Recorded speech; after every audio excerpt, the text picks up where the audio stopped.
On today's special episode of Homeworthy, we're touring 4 fabulous Los Angeles homes that embody effortless style and eclectic flair. First up, a groovy 700 square foot loft bursting with personality, cozy corners, and thrifted treasures. Then, we visit a beautifully renovated home inspired by European design and layered with vintage charm. Next, we explore a cool collected home where antique finds meet the clean lines of mid-century modern design. And finally, we step inside a retro apartment packed with architectural character and funky vintage gems.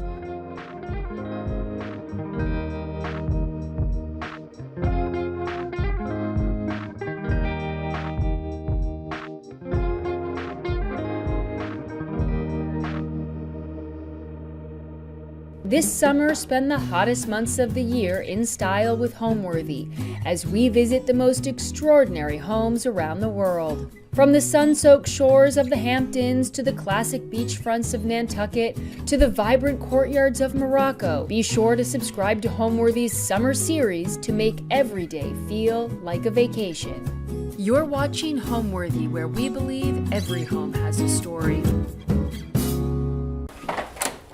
Hi Homeworthy, I'm Ola.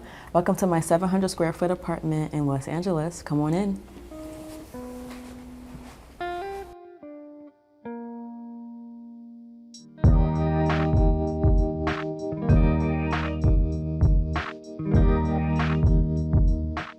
You're watching Homeworthy, where we believe every home has a story. Hi, I'm Olamide, but I go by Ola on the internet. I'm a product designer and I also make YouTube videos, and welcome to my 700 square foot apartment in Los Angeles. Long story short is I found my place online.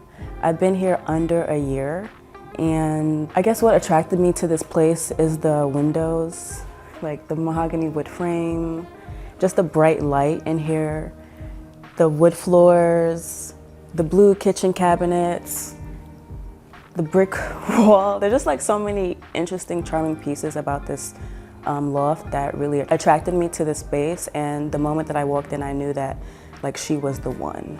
I don't know how to explain it. It's just the energy in here just felt right. It just felt like this was waiting for me.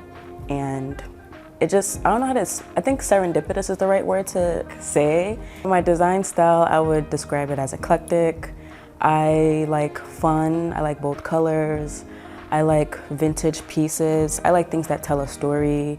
I like to do secondhand shopping a lot, so most of my pieces are secondhand. And I just like things that just look interesting, that tell a conversation. So when I'm looking at things or picking things, I just want to make sure that like the energy feels right. I hope that doesn't sound woo-woo, but a lot of the things that I pick, it just speaks to me. It feels like we belong to each other.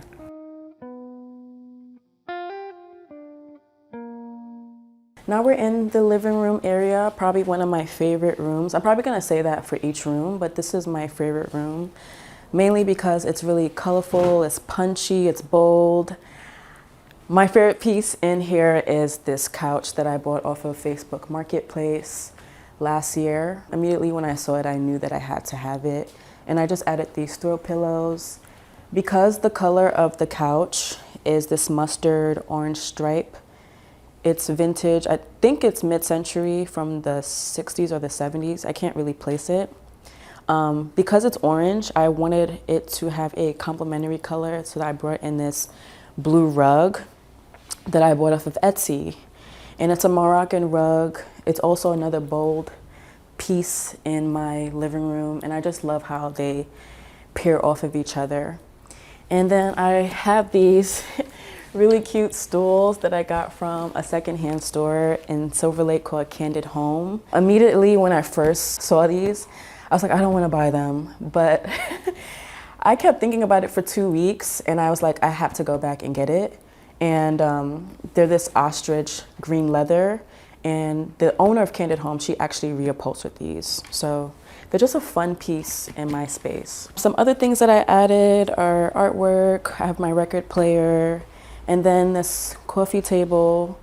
It's actually a clear acrylic, but I added contact paper to it. so that way it doesn't feel so lost in the space. This is probably one of my first upcycle projects. About 4 years ago, I bought the frame of this chair off of OfferUp. It's a Wasili chair. I got it for 30 bucks, and I just knew that I wanted to have like this cow print, something that I saw online. And I took it to an automotive shop and I gave them the cowhide and they reupholstered it for me. I have like these really cool art pieces. I got this off of Facebook Marketplace. It's a barbershop art. It's African barbershop art. I just love the colors in this. And what's so interesting about this is that I don't know if they do this now, but back in the day, they didn't have pictures of photography to show the styles of the hairstyles. So they would commission artists to paint these portraits of the what the stylist could do in the shop. And then I also have this. This is one of my favorite Kanye West albums, is My Beautiful Dark Twisted Fantasy. It's the cover, album cover art, so I just framed it. So a part of my living room is my office desk. And this is where I make my YouTube videos. It's also where I work from home. And one of my favorite reupholstered projects is this Pollock chair. I bought it off Facebook Marketplace. The leather originally was so tattered, like you couldn't even sit on it. So I had fabric that I bought from downtown LA at the fabric shop.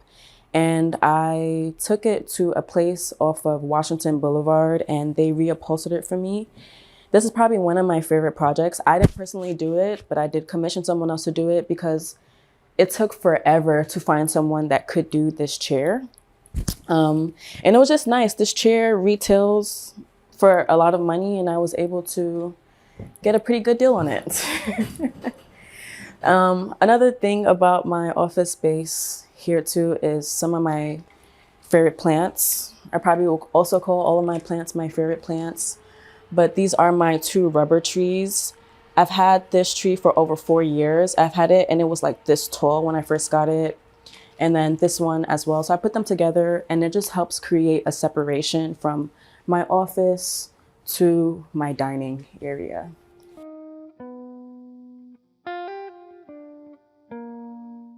So now we're in the entryway area and I have a really cute lipstick mirror that I spray painted this burgundy red. I also got this console table from OfferUp. I drove out to like Rosemead to go get it. And then I also added this art print that I bought off of Etsy, and I love this mask. I got this at the Melrose flea market. But I just added these things to make this place feel eclectic, modern. I don't really know the particular style, but the elements just felt like they were not like each other, but they also feel like they belonged to each other, if that makes sense. And of course I have this beautiful Tenathi plant. My place is full of plants. I'm a plant mom and they just bring me a lot of light. I think what I enjoy about living in this space is that it forces me to be creative, especially because I live in technically it is a studio because there are no walls. However, the floor plan is designed in a way that it makes obvious sense where things should be laid out. I like the fact that because there's no walls, it makes me become more creative with using plants as separators for the rooms or using rugs to create division between the rooms and making sure that I'm putting things in my place that I feel are really necessary to this space.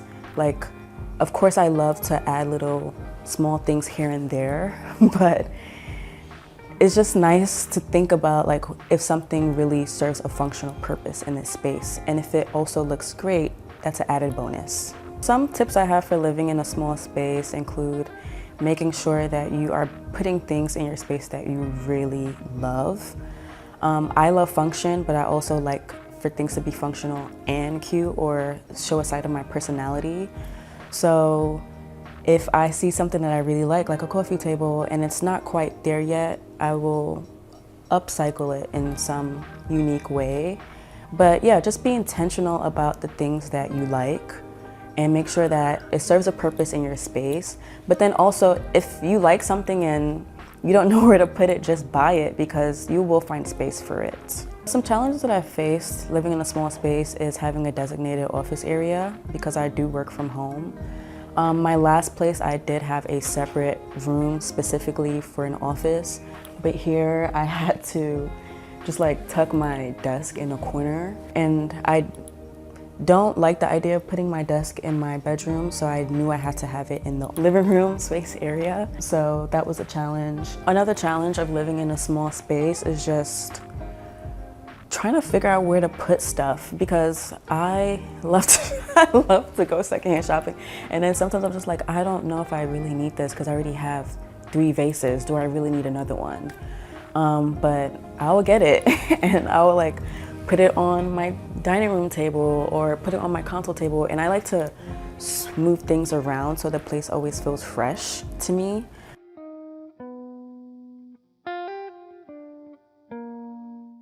All right, so coming from my living room / office area, we're now in my kitchen. So one thing that really attracted me to this loft apartment was the cabinets, like the warm wood floors, the mahogany wood frame, the brick walls. They add a warmness, but the blue cabinets just add like this cool contrast. And I'm not really into contemporary design, but this was it. Also, this area was bare, so then I added these shelves because I wanted places to put my plants and my art and little decor pieces that I have. So these are IKEA shelves, and they are like a MDF board or something, and I just added burl wood contact paper that I got off online. So this art piece, there's a website called A Home Is Announced, and it's a public domain website where you can get free art, and they curated a list for Black art. So I actually printed this at my local library, and I added a frame that I got from the thrift store. That's another thing I love to do, is get frames from thrift stores because you find like really unique ones and it's a really good price. I got this fabric from the Santa Monica flea market, and I just added it to the back just to create like this texture. The white wall was fine, but I didn't know what to do with this. So I was like, why don't I just put it behind a picture? And I just ended up putting it here. Now we are in my dining area. One of my favorite, I guess, secondhand finds are these Marcella Breuer chairs. They're not original. However, the craftsmanship on it, I don't think I can get rid of them. Like the dovetailing on the chairs are just phenomenal. And I guess these are the leather seats, so that way they feel more sturdy. And I got these off of Facebook Marketplace. Literally, the lady posted it and I messaged her. She was like, you're the first person to message me. And she was like, if you get it today, if you get these chairs today, they're yours. So I drove out. This is when I lived in Oakland. I drove out, I want to say like an hour and a half to get these chairs. And immediately when she gave them to me, she deleted the listing because everyone was messaging her about the chairs. Oh, and I love this too. This is another piece that I love. I got this from a brocante or a flea market in Paris last April. This was the vase that I was talking about how I don't need any more vases, but I saw this vase, and initially I wasn't gonna buy it, but I ended up walking the entire flea market. I came back and I was like, I have to have it. This light, I bought this. I feel like a lot of my thrift finds I bought in San Francisco area because I used to live there. I bought this Nielsen lamp off of Facebook Marketplace. The original lamp that was here was just like, I don't want to call it a boob light, but I guess that's I don't know the correct term for the original light that was here, but it was a more contemporary light. And I had this lamp and I just knew that it fit in the space. It just added a charm to the space. So I would highly suggest that if you see a lamp that you like and you're scared of changing the fixture or something like that, definitely turn off the breaker. But there's so many YouTube tutorials to let you know how to change the lights. So if you see something that you really like, just get it because it will definitely fit your space. Be patient with yourself when installing it. So one last piece of the dining room is this cool piece. It's a cabinet that I've used as a bar cart. I got this again off of Facebook Marketplace. I remember when I was living in the Bay Area, this was in Sacramento, so it was definitely a drive. But then I ended up going to some cool thrift stores after it. So this is probably one of my favorite pieces. I just love the ornate details on it. I've always wanted to make YouTube videos. I make YouTube videos here. Initially, I knew I wanted to do something around home, fashion, beauty, those things because those are my interest. I guess what inspires me to create content like that is, for me, home is like it's such an important place for me. And I know it's an important place for a lot of people too. But I want such a beautiful space, and I also want other people to feel like they should also have a beautiful space too. I think a big part of why I create content too is because I have so many different ideas that I just want to share with other people who would listen. And I also like the conversation of sharing my ideas, but then also people telling me about their ideas. It just feels like a community online. Through my content creation, my goal is to inspire people to be intentional and to really how to show their best self in their home. Because sometimes we go outside and we want to show our best selves, but sometimes we should also show our best self at home as well.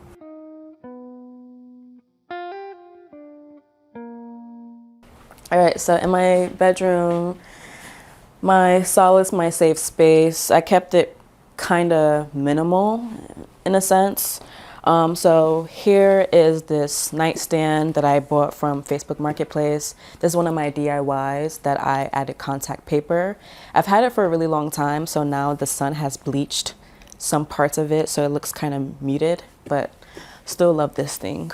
I have this Noguchi inspired lamp here. One thing that I really love to do is when I have coffee table books, as a way to add more art into my space, I like to keep them open. So I will flip to a different page in a book and I'll just open it and have it lay out, just so that way it adds more texture and more interest into my space. And I'm not always having to feel like I need to put things on the wall. All right, so here is a dresser that I bought about 4 years ago at a Habitat for Humanity in Oakland. And this is probably one of my favorite stories to tell because when I bought this, I did not know how I was gonna get it home. It didn't fit into my car, so I just left it there. Luckily, my friend's father was visiting from out of town and he had an SUV.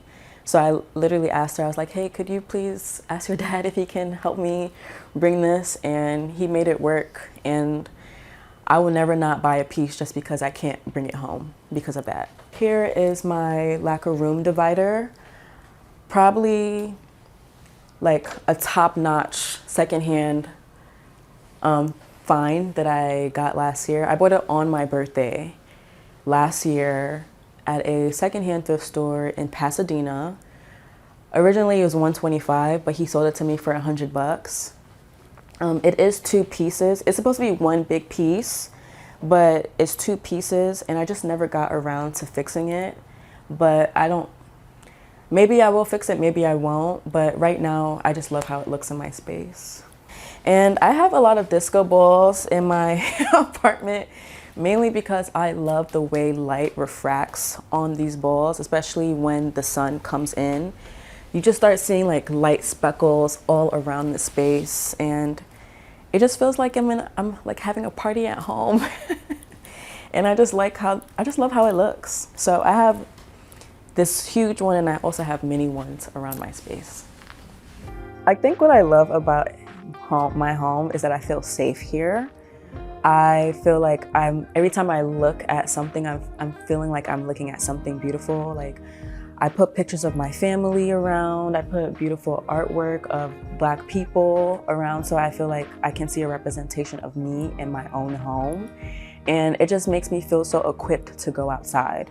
to be out in the world because my home just feels so safe to me and I feel so nurtured here. And I guess my favorite room in my apartment probably is my living room, just because it's so colorful and bold. And I love this couch that I'm sitting on. It's probably my favorite piece that I've ever gotten. I secondhand it on Facebook Marketplace and people ask me about it all the time. And I remember asking so many friends like, hey, should I get this couch? And they're like, no, you shouldn't get it. But I just followed my gut and got it anyways. But yeah, it's one of my favorite things to look at too. And I love the color of it as well. The best compliment is that this place feels like you, or this place looks like you. Home means to me a place of rest, but also a place to truly be authentic, to be my best self, my worst self, my beautiful self, my ugly self, like all versions of me. And feeling like that makes me feel like I'm safe because of that. Like I can show up at home in any way as possible and I still feel accepted in my space. Home feels like something that I feel like I was always yearning for, what that meant or what that meant to me. But I realize home is what I can create. I can create a beautiful space. I can create magical moments in my home, whether I'm by myself or inviting people over. And home just feels like something that I love. And when people come over, I also want them to feel loved and appreciated as well. Thank you, Homeworthy, for stopping by. Well, I got stuff to do, so I'll see you later. Bye.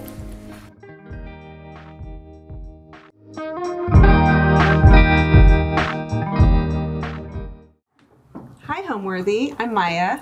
I'm Dustin. Welcome to our home in Los Angeles. Come on in. We'll show you around.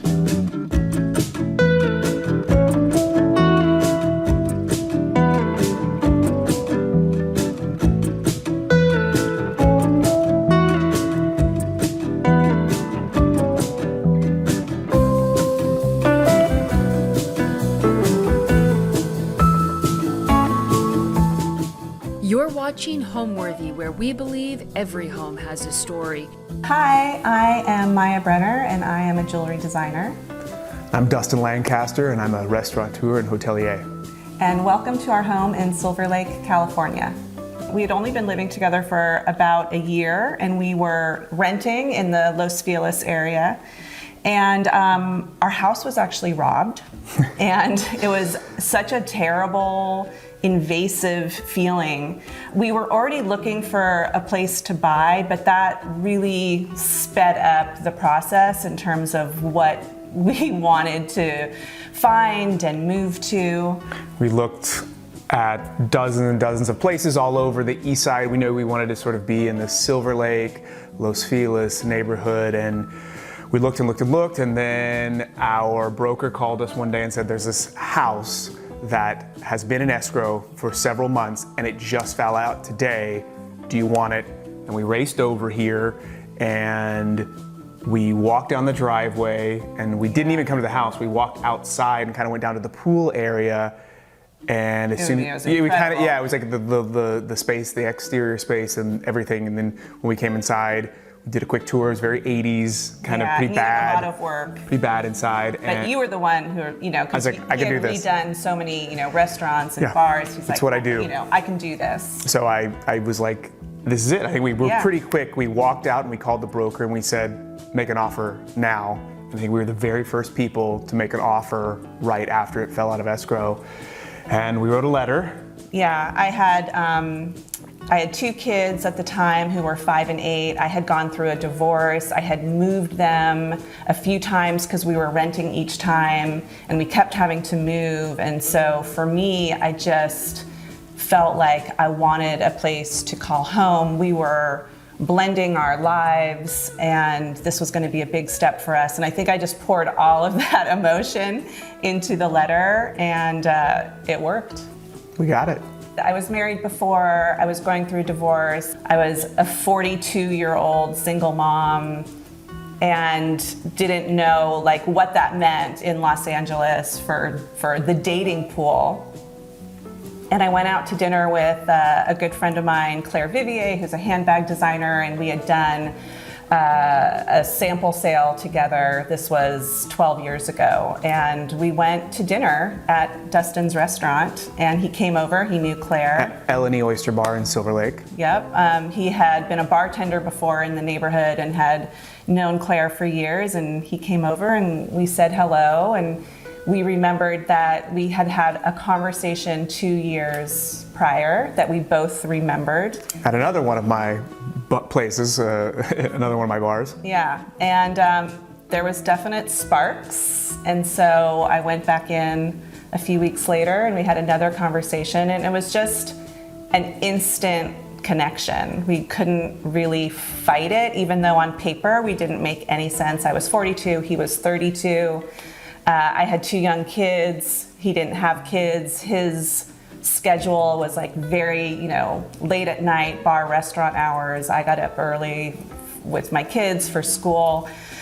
Everyone kind of thought we were crazy. He was supposed to be like my rebound, after my divorce, but we both kind of say it was the closest thing to love at first sight that we've ever experienced. Welcome to the main living area of our home. We don't have a formal entryway. You just kind of walk in the door and bam. Hits you right off the bat. You're here. But we kind of call this the sitting room, living room. Again, this is kind of our eclectic mix of stuff. This couch I have had for, probably 15 years. It's survived 3 kids. This fabric is actually Sunbrella fabric, which I thought was really smart when I first had it made, and it has withstood the test of time. I've redone these cushions with this kind of denim. I kind of liked that boho vibe, and then I added some fun, more colorful cushions to break it up. These are from a really nice design house in LA called Decor. These we picked up in Palm Springs. We were on a little getaway and we went into a vintage shop, and we just loved these. That artwork is the very first piece of art we bought together, I think, right? We were, for this home at least. Yeah, we were downtown at a really unique store, and we both were immediately drawn to it. The scale, the color, we loved it. It was like our first investment piece together. Yeah. If you follow me this way, I'll show you to my specialty, the bar area. We went and picked out a really, really beautiful piece of marble, and Maya was really drawn to the sort of this pinkish hue with these purple veins. And when we tried to get a paint, we went through about 3 or 4 paint swatches to get the right paint. And it's just when you're hosting and entertaining, you got to have a nice bar set up where people can make themselves at home and pour themselves a drink. And then as you go up, you just see the things from our travels, from Portugal. Maya, I don't even know where you got these seashells, but there's Jack when he was a baby, and a lot of our book collection, and Sadie up there. This takes you on a little tour and inventory of our life here. So I'm going to jump in here because we love to host people. Dustin is a wine expert, so he's got a lot of special bottles that he keeps vintage. In here. I don't touch them without asking him, because I sometimes, if like a friend comes over, I would pull out like a really special one. Yeah, like if you open some of like these 1970, let's see. Oh, didn't you get me a bottle? Yeah, that was a birthday year bottle, 1968. This is a 1980. This is my birth year, BV. These are some really quite pricey wines, so you can't just jump in here and go at them. But cocktail wise, Maya is a big Aperol Spritz fan. We do that a lot. Yeah, I love a vodka martini. East Side is my favorite, so sometimes we'll have that set up. And if you don't know what an East Side martini is, it is vodka, lime, cucumber, mint, and a little splash of simple syrup. She has to tell the servers at the restaurant that a lot. When she's Yeah. like, they can make it, It's I'm my sure. favorite. It's so good. Look it up. It's delicious. Yeah. And then in terms of like what this used to be, this was a really, really weird Yeah. setup. So the door to the bathroom that I'm about yeah. to show you was actually here. Not here. Not there, here. And so this was just like a little step into the bathroom. And so you walked through the door here. There was a shower. And I'm going to take you into the bathroom to show you. So you walked in this way, and this corner was actually a plastic shower. This was where the shampoo went. You can see that. So we completely redid this bathroom. I love this wallpaper. It just feels like it's a vibe as soon as you walk in. It reminds me almost like Beverly Hills Hotel-ish, like you're on vacation. I love shells. So everywhere we go, we collect all kinds of shells. I've thrown some crystals in here, but shells is something I've done with like all of my kids on beach vacations, and it's really a nice thing to bring back for memories. A lot of this is all original, but we updated the sink and the toilet, and you know, this is just fun also little eclectic pieces that I love. I thought the black toilet was a nice piece to kind of make it disappear a little bit in the room. And then the floors were originally the same wood as the rest of the house. But again, we just kind of wanted an instant vibe when you walked into this guest bathroom. And so we painted the floors in here. But yeah, people love this bathroom, and it's just kind of like a fun take on, because this room is so light and then this room is kind of like dark and vibey, which I love. We have a 7-year-old, so when you have kids, you have to have toys, and instead of having your toys strewn about your entire space, we actually bought this Amsterdam Modern. This is a I believe it's a Danish gym, almost like a pommel horse piece. And so this is where Otis, we keep all the toys and art projects and games. There's a Claire Vivier bag. Books, just so that, they're out of sight, but he can easily access them. Super fun, easy trick for hiding your kids' toys and not keeping them in the middle of your space. This is actually a little piece of history from a hotel I did several years ago in the Arts District in downtown. This chair was designed by Sally Breer, who is an Architectural Digest 8100 designer. She's super, super talented. I've worked with her on 2 hotels and a French bistro I have in Chinatown called Oriel. She's a really, really talented designer. And this wallpaper is leftover wallpaper. If you get in there, it's a duck, sort of this like very vintage duck hunting vibe. We had extra from this hotel that I did, and so I brought it, and this column had to stay. Even when we were opening the kitchen here, the contractor said, you can't take this out. And so instead of it just being a boring white column, we wrapped it with vintage wallpaper to just give it a sort of a funky, fun, Yeah, I love this wallpaper. So if you can imagine, the wall extended all the way out here. Mm-hmm. So the kitchen wall went to here, and then it kept going. Yeah, and then it also came. There was like an island that came from here all the way to here. That was wood and very old and just not very practical. Yeah, it was part of that 80s, very 80s tile, backsplash, old. Yeah. We did the most work. Yeah, we gutted the kitchen. Yeah, none of this was here. Took it all out. And we basically worked with IKEA to design all of the internal guts parts. They're so good at, you know, the drawers and the that light up, and Yeah. they're just really, really Yeah. smart about kitchens, but we didn't love the fronts of the cabinets. So there was a company. Yeah. And I mean, there's a lot now. Back then when we were doing this house, like, Yeah. you know, There's 10 like years ago, one there or two wasn't people. as many. This color is actually not the original color. The original color was like a light blue. And we liked it for a while, but I don't know, after like 5 to 7 years. Yeah. You want to change. Yeah, we wanted to go darker, and we immediately agreed on this color. Yeah, we really, really wanted an open kitchen, an open floor plan, a big island that people gather around. I mean, we spend so much time hanging out in here with the kids and with friends. It seems to be the place that everyone congregates, like in a lot of houses. But these shelves we originally had. I loved the idea of having some open shelving. These are from Room and Board. Room and Board, and I loved the dark wood. Originally, it was on a plaster wall, and we lived like that for a long time, but it was always my dream to tile this kitchen. And I dreamed and I dreamed and I dreamed, and finally, we just did this like 6 months ago. I loved this tile from Clay.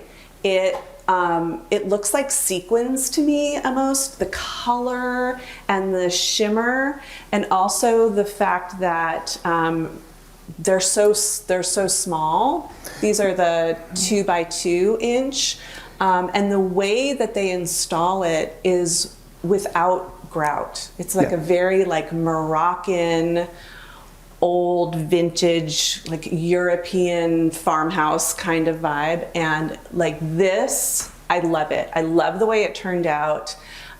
We had one guy in the kitchen working for weeks and weeks and weeks. Almost 3 weeks. It's a very slow process, but worth it. I love the way it turned out. I think it just elevates the entire kitchen. It's like the first thing you see when you walk in. Different times of day, the light hits it, and it's almost iridescent. Yeah, I call it like jewelry for the wall, which is, you know, perfect for me because that's my thing. But yeah, it really changed the whole feel of the kitchen for me. Again, I love to like add a little boho. My friend had a moving sale. I just like ran over there and like bought all of her rugs because I just feel like a rug adds so much to a space, especially one like this, which is really bright and colorful. It just makes like this space pop. You can tell right away that it's, you know, there's something more going on than just, you know, a regular kitchen. Again, like the boho, colorful, whimsical, kind of fun vibe that I want my house to have. I just feel like this is perfect for it. And normally I wouldn't put, you know, such a nice rug in the kitchen, but, you know, because it was used and it was a good price, I feel like it works. And now if you want to follow us, we'll take you over here to the dining room. As soon as we got inside the house, the kitchen was closed off. There was 2 decks. There was no light coming in the front. There was like an old kind of bookshelf library. It just felt lots of bad tile from the 80s, bathrooms, blue tile, old showers. Everything was just a little dark and drab, and yeah, it definitely had not had an update in at least 30. Yeah, the floors in our bedroom, when you walked through, they were cushiony. It was like the foundation didn't exist. Yeah. It was almost like trampoline. But the light, the ceilings, the skylights, everything, even with all of sort of the bad design, everything just felt really good. The energy of the house. The bones and the soul of it were there. But there was a problem in that we had 2 kids, and this was actually a 2-bedroom house, and then they had a rumpus room downstairs, which was literally permitted as a rumpus room. And it was not attached. So you had to go around the house and walk downstairs to enter a separate doorway. So we knew in order to give our oldest son a room, we had to include it. So that was actually the most construction we had to do was turn a porch into a stairwell that was interior that would connect his room to the actual house. So the home is very eclectic. I think that comes from both of us. I'm from Berkeley, California. He's from Oklahoma. We have different upbringings, you know, different kind of styles, but it comes together in a really beautiful mix of high, low, country, hippie. Yeah. You know, we both love vintage. We both love really unique finds. Every time we travel, we bring something home, a piece of art, a vase. We're both very high-low, right? So there's some like very nice designer furniture and pieces and artwork, but then it's also, this is kind of a ranch house style architecture. And so there is a bit of almost a Southwestern vibe and flair to it. So yeah, we definitely sort of melded several designs. Yeah. I'm originally from Oklahoma. I moved out here in the late 90s to go to art school at Cal Arts. Graduated, moved to Los Feliz immediately, loved the east side of LA. I started working at a really cool French restaurant called Cafe Stella. It's been here for 30 years. And didn't really want to be in the restaurant industry, didn't know much about it, but I started bartending there and worked my way up to bar manager and learned how to do a sort of ordering and inventory and all of this stuff. And I thought after a few years there, wow, I think I could maybe do this. So I actually took a UCLA extension class in developing a business plan, and I came out of it and I went to two of my buddies and I said, I think we should open this bar. And we opened up Covell 15 years ago, and it was kind of an instant hit. And so then we opened up L&E and Hermosillo, and then I just kind of would open like one or two a year for the last decade. And so now I'm about to open my 13th or 14th here in a couple weeks. And I've been very fortunate to have places that people have really responded to over the years, and I love what I do, and I think I'm fortunately pretty good at it, and so we've had a lot of fun doing these, and it's great time. What about you? My story is windy too. It's funny that both of us came into our careers from different ones. I always loved jewelry. Like from the time I was a little girl, I would like take apart my mom's turquoise hippie jewelry. But I always thought it was a hobby and not a career. So I moved to New York City. I went to graduate school for social work. I had, a very serious job. And at night, I would make necklaces to calm my nerves from like the stress of the pressure of this job. And I started getting stopped on the street, like, oh, who made your necklace? And I'd be like very shy and embarrassed, like, oh, I did. And a store actually asked me to make some jewelry for them, and I did. And then another store, and I still had my full-time job, but I was doing both. And then I just decided that I really, really loved jewelry more than the career that I had chosen. And fortunately or unfortunately, as a social worker in the 90s in New York City, I wasn't making that much money. So in terms of how many necklaces I had to sell to make up for my social work salary, it wasn't that much. And I got a small loan from my grandmother of $3,000, and I quit my job. And the rest is her story. So here we are in our dining room, which is, again, just off the kitchen, which makes it super easy for hosting, getting plates and stuff out. This used to have track lighting, with the cans. And so we got rid of those, and I found a very sort of modern European fixture that online that I really loved, and I sort of just got a nice kind of pop of color there. I love this color. It's so unique. It's like a rust brown, but just kind of blends. I didn't want something that like took over the space because it's not a huge space. So this table I've had for a long time. I brought this into the relationship. I love that it's like the size and heavy industrial. It takes like 3 or 4 guys to move it because this is solid concrete. This is, you know, solid steel, and then this is solid concrete. Yeah, it's kind of different than normally like what I would be drawn to, but I softened it with these really cool like cane chairs that are both light in color and also like light in design that I love. They're really comfortable, which was important to me. And then I threw in this other style just also kind of for fun, just to make them so that it wasn't like too matchy.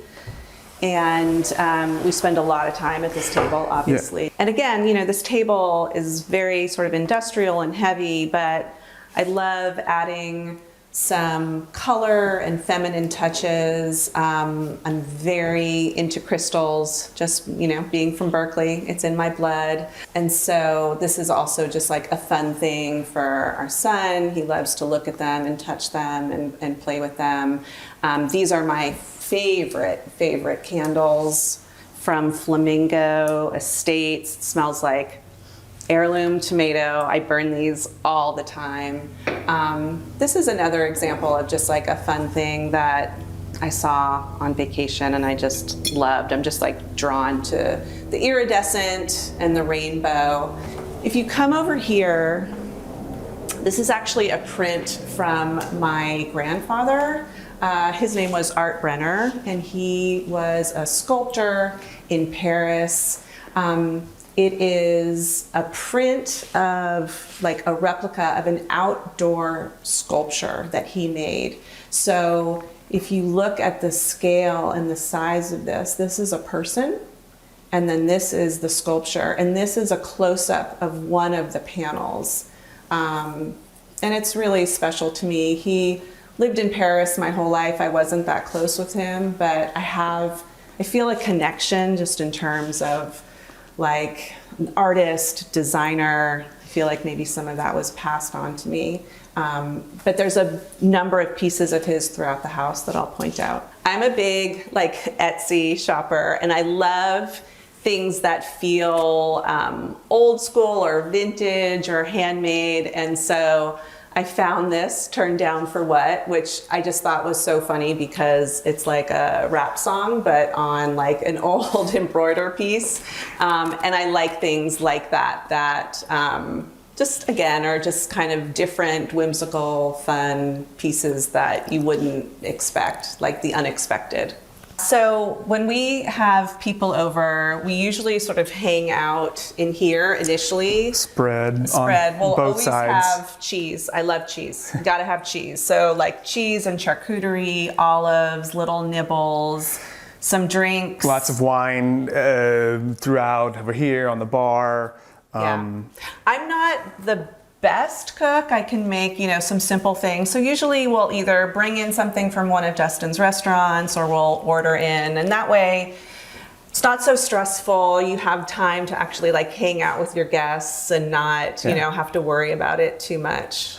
We love a good champagne and caviar New Year's. It's kind of a tradition. We have a lot of people over, do lots of caviar and champagne. Yeah, special occasions. I want to show you one other feature that we added to the house. This was just a bookshelf, and we really love the indoor-outdoor flow.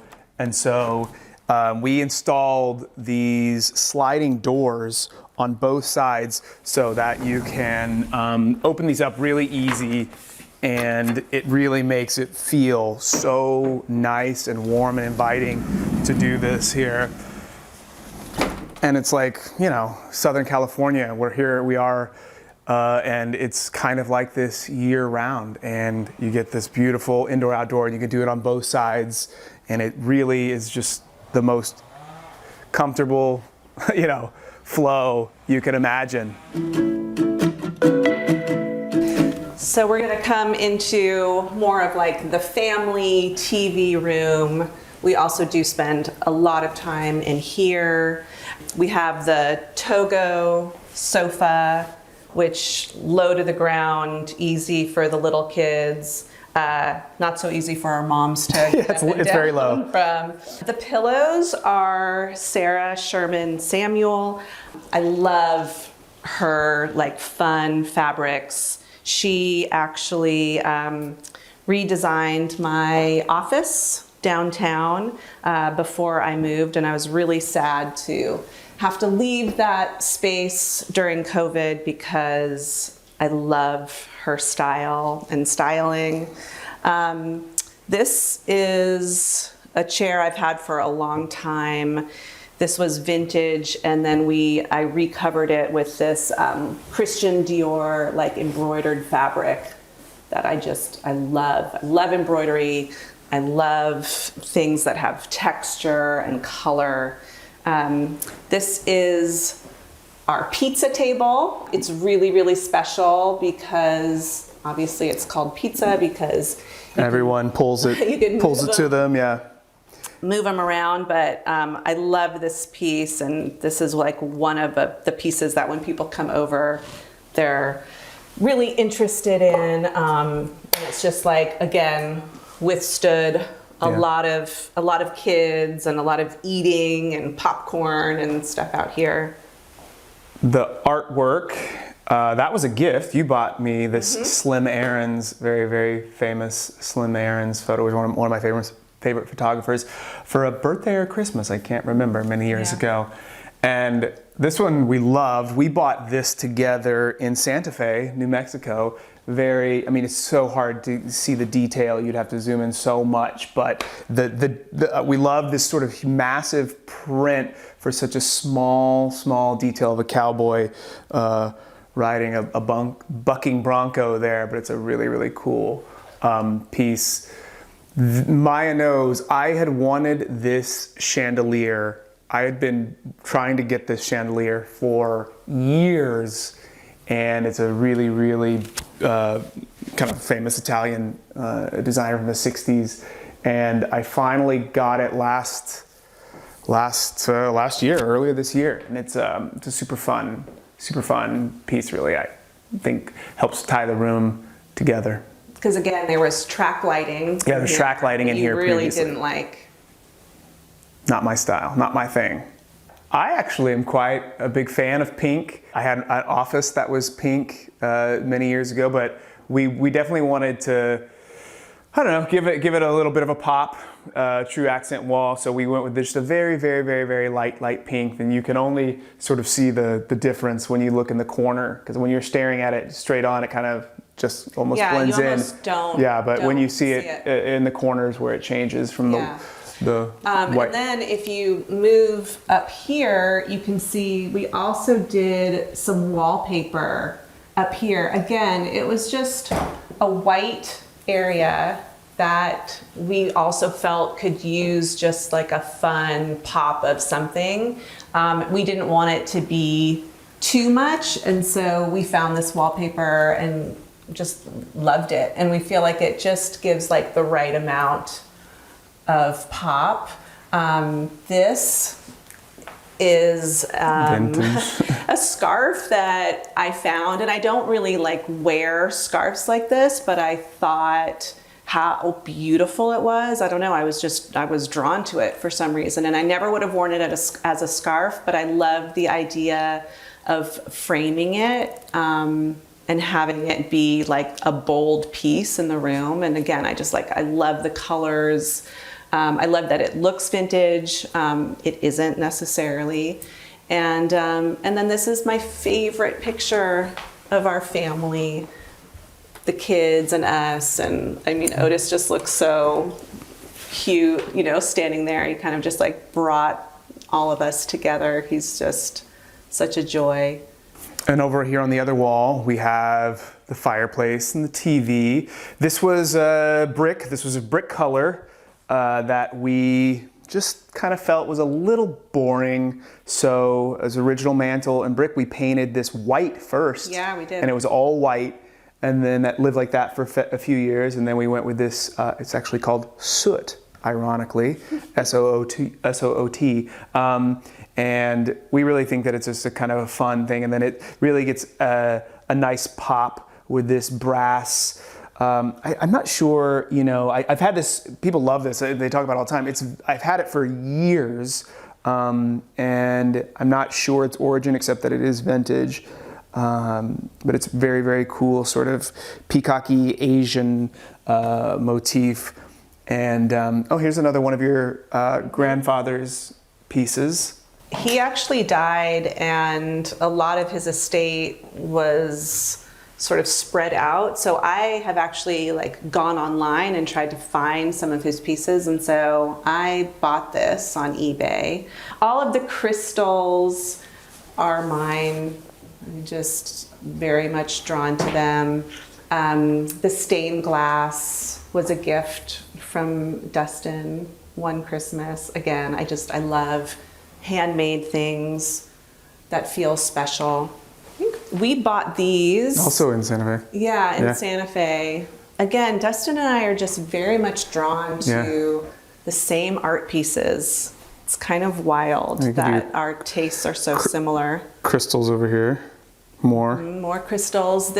I love this piece. This is taken by a friend who we went to school with, and he is an underwater photographer. And so he took pictures of all the kids in Jack's class. And I got this one blown up and framed. And it's super special to me. We've got a record player, which is fun. More shells, always collecting shells.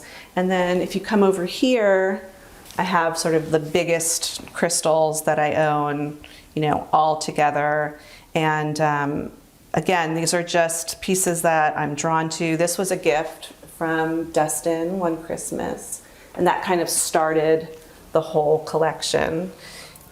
And the kids know, you know, to be careful with them, mama's crystals. So I would say that my approach to decorating is very similar to my approach to designing jewelry. I want everything to be approachable. When I design jewelry, I want there to be a versatility, a comfortability.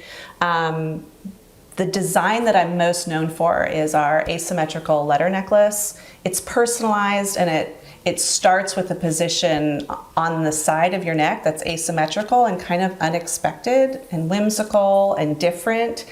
And I think that's also what I'm looking for when I'm designing my home. I want things to feel unique, personal, something that is versatile and wearable, approachable. I don't want anything to feel too fancy, that you can't touch it, that you can't use it. And, you know, again, like we have kids, we cannot have a home that you cannot get messy in. And the jewelry that I design is the same. It's meant to be always worn, never taken off, to live in. And I think that this house is also very livable. Very similar to our dining room, we have some more indoor-outdoor flow. So we will give you a shot of our outdoor porch. You can really feel the light and airy vibes out here. We're sort of elevated, perched in the Silver Lake Hills. Our oldest daughter comes out here every morning and has breakfast right here, sort of overlooking the pool and our beautiful yard. We have a chicken coop down here, basketball court, trampoline. And as we said earlier, this was the very first thing. We walked down steps over there, and this was what hooked us on this house. We immediately were taken in as soon as we saw this outdoor area. And if you want, we can take a trip downstairs. This used to be stucco, and about 4 years ago, we fell in love with an idea we had seen online with this redwood clad siding. And so we hired a team to wrap our entire house with this redwood. And I mean, it really changed the entire feel of the outside exterior of the house. And especially when this is the original natural sort of rock, and these two play together so nice. And we I mean, you can, if you get a shot up there of the patio, I mean, it really is such a warm vibe of the whole house. So much greenery. Maya hired a really great team of landscapers who came in and sort of reworked. There was a lot to begin with, but now we have an actual Shangri-La here. There's a lot of hardscaping, and I wanted to break up a lot of the brick with green, and we worked together to just do a really California natural vibe that would just blend, not too fancy, no flowers or roses or anything like that, but just real natural greenery to be out here. This is interesting because there was a lot of bamboo in sort the of backyard. Like how that's back there. And this entire area was a huge thing of bamboo that we wanted taken out. And as soon as we lifted it, there was a hole. There's a pit. Gaping hole. And we had an above ground trampoline at our rental house. And we kind of looked at each other and thought, let's do an indoor trampoline. We had seen this somewhere this is a before. hit. The in-ground trampoline is quite a hit. Again, you can see why now all of Otis's friends want to come over here. And behind you we have a chicken coop. We have 2 chickens. We had some food, but this is nice. We get eggs. We have more eggs. We never buy eggs. They each lay one about a day, one every other day. So plenty of chickens. There's 2 chickens. This one's Cookie because Otis's favorite cookie is an Oreo cookie, and this kind of looks like an Oreo. And then there's a red chicken in there named Basket. Again, when you let 4-year-olds, I think he was 4 at the time we got him, name chickens, those are the names you get. Over here, we have this woven hammock. This is Heather Taylor for West Elm. She's a friend of mine. I love supporting friends and collaborations. And I love that it looks like, you could be on like vacation in Tulum. I love crochet items like this. I don't get to sit here very often because of work and kids, but someday. I really wanted a fountain. Water piece, a water feature. Yeah. This is from Restoration Hardware. But just that sound it helps sort of give you some tranquil vibes. And probably the biggest highlight or the most used part of our outdoor area would be our pool. The pool was actually here. So when we came down these steps and saw us, we were like, wow, that's a big pool. It was also, I think it was built in the 60s. It was all the original coping and inside. So we actually did drain it. And we added a hot tub and new steps and shelving and a Baja shelf to make it just a lot more, current. The color was really important to us too. We took a lot of time trying to find this like Bermuda lagoon. Yeah. We wanted it to be dark. Obviously the original one was white, very light, like plaster. white plaster. And we wanted to like deepen the color. And so we actually had a pool guy say that we could go visit one of his past clients to see this color that we liked. As we drove to their house, they were luckily in Silver Lake, and we drove over to their house and we're like, hey, thanks for letting us take a look at your pool. See your pool we took a look at their pool and we were like, that's it, that's the color we want. And so we dove in. Here's a story that we have not been able to confirm or deny, but was told to us by the broker when we bought this house, that you never see pools this big. And this was here, this sort of built-in seating area and kind of picnic area.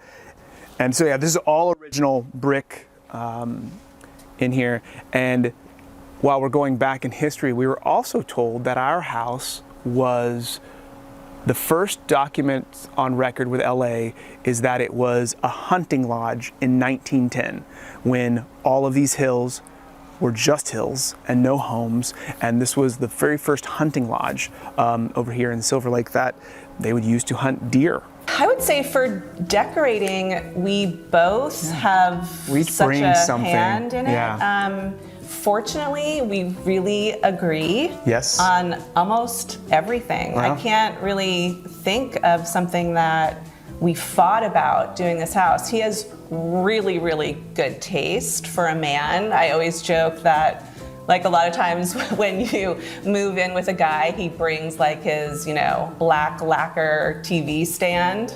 And Dustin had some like really, really great pieces as like a young single guy, which was so surprising. Yeah, we both love like wallpaper and, these are like reupholstered block shop textile, vintage chairs, vintage. Yeah, we love like European feel, paint colors. We love Faro and Ball. Yeah. We love vintage mixed Earthy. with some sleek stuff. Yeah, it's a collaboration, Yeah, for sure. for sure. There's no one person that makes the executive decision.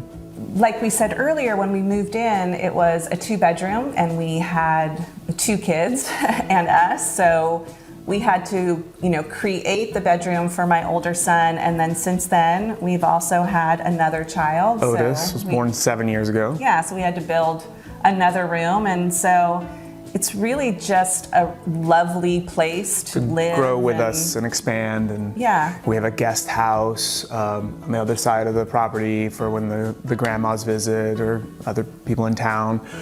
And it's we host a lot of parties with we have a ton of pool parties in the summer. It's got a little bar and barbecue setup down there, and so it's a good indoor like a natural outdoor flow. Yeah. And now we're going to take you into the guest house. So this was just a shed, like literally just a shed.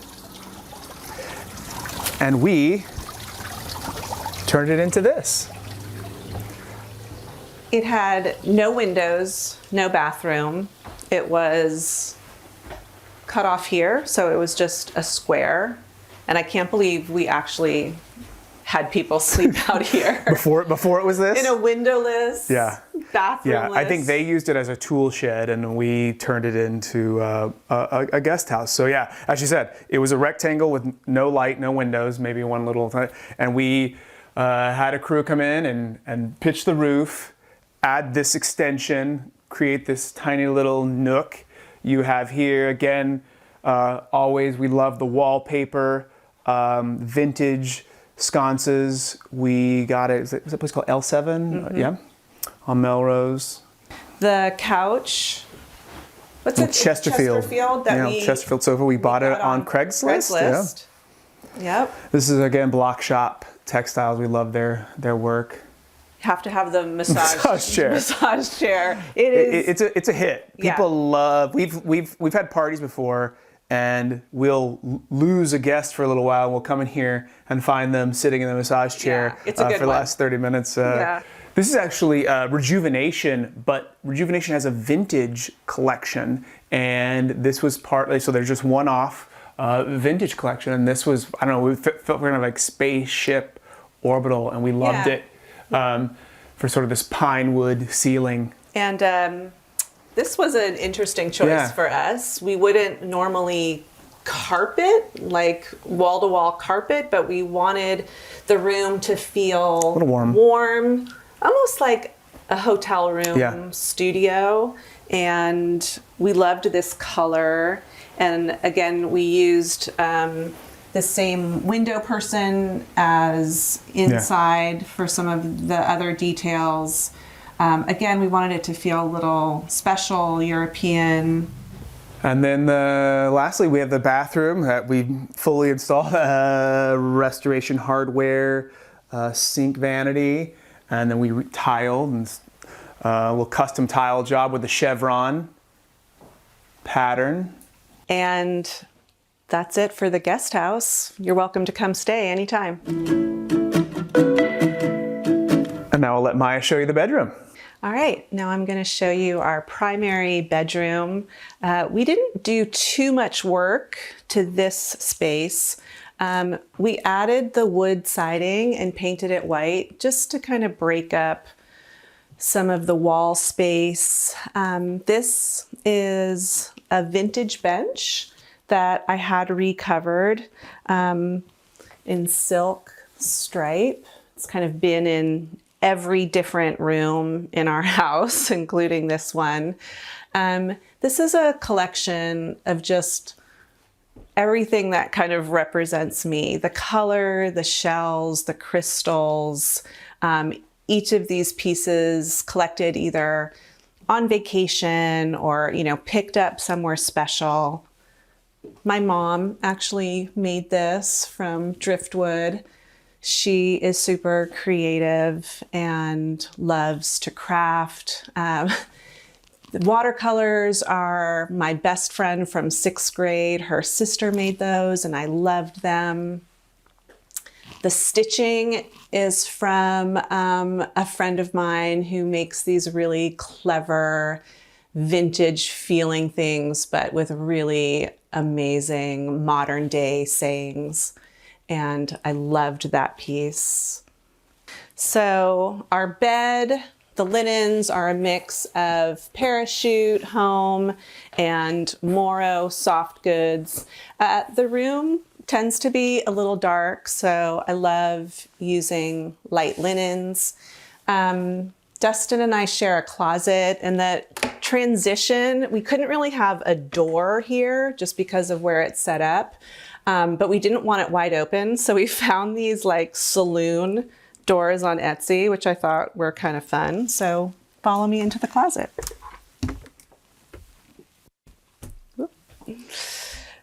So originally the closet ended here, and obviously this was not enough space for a fashionista like myself.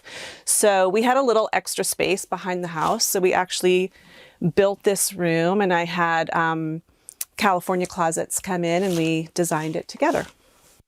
So shoes, I love denim, obviously, bags, hats. My grandmother used to say that I loved anything that started with an A dress, a hat, a bag, and she was right. Just like with jewels, I love a little sparkle.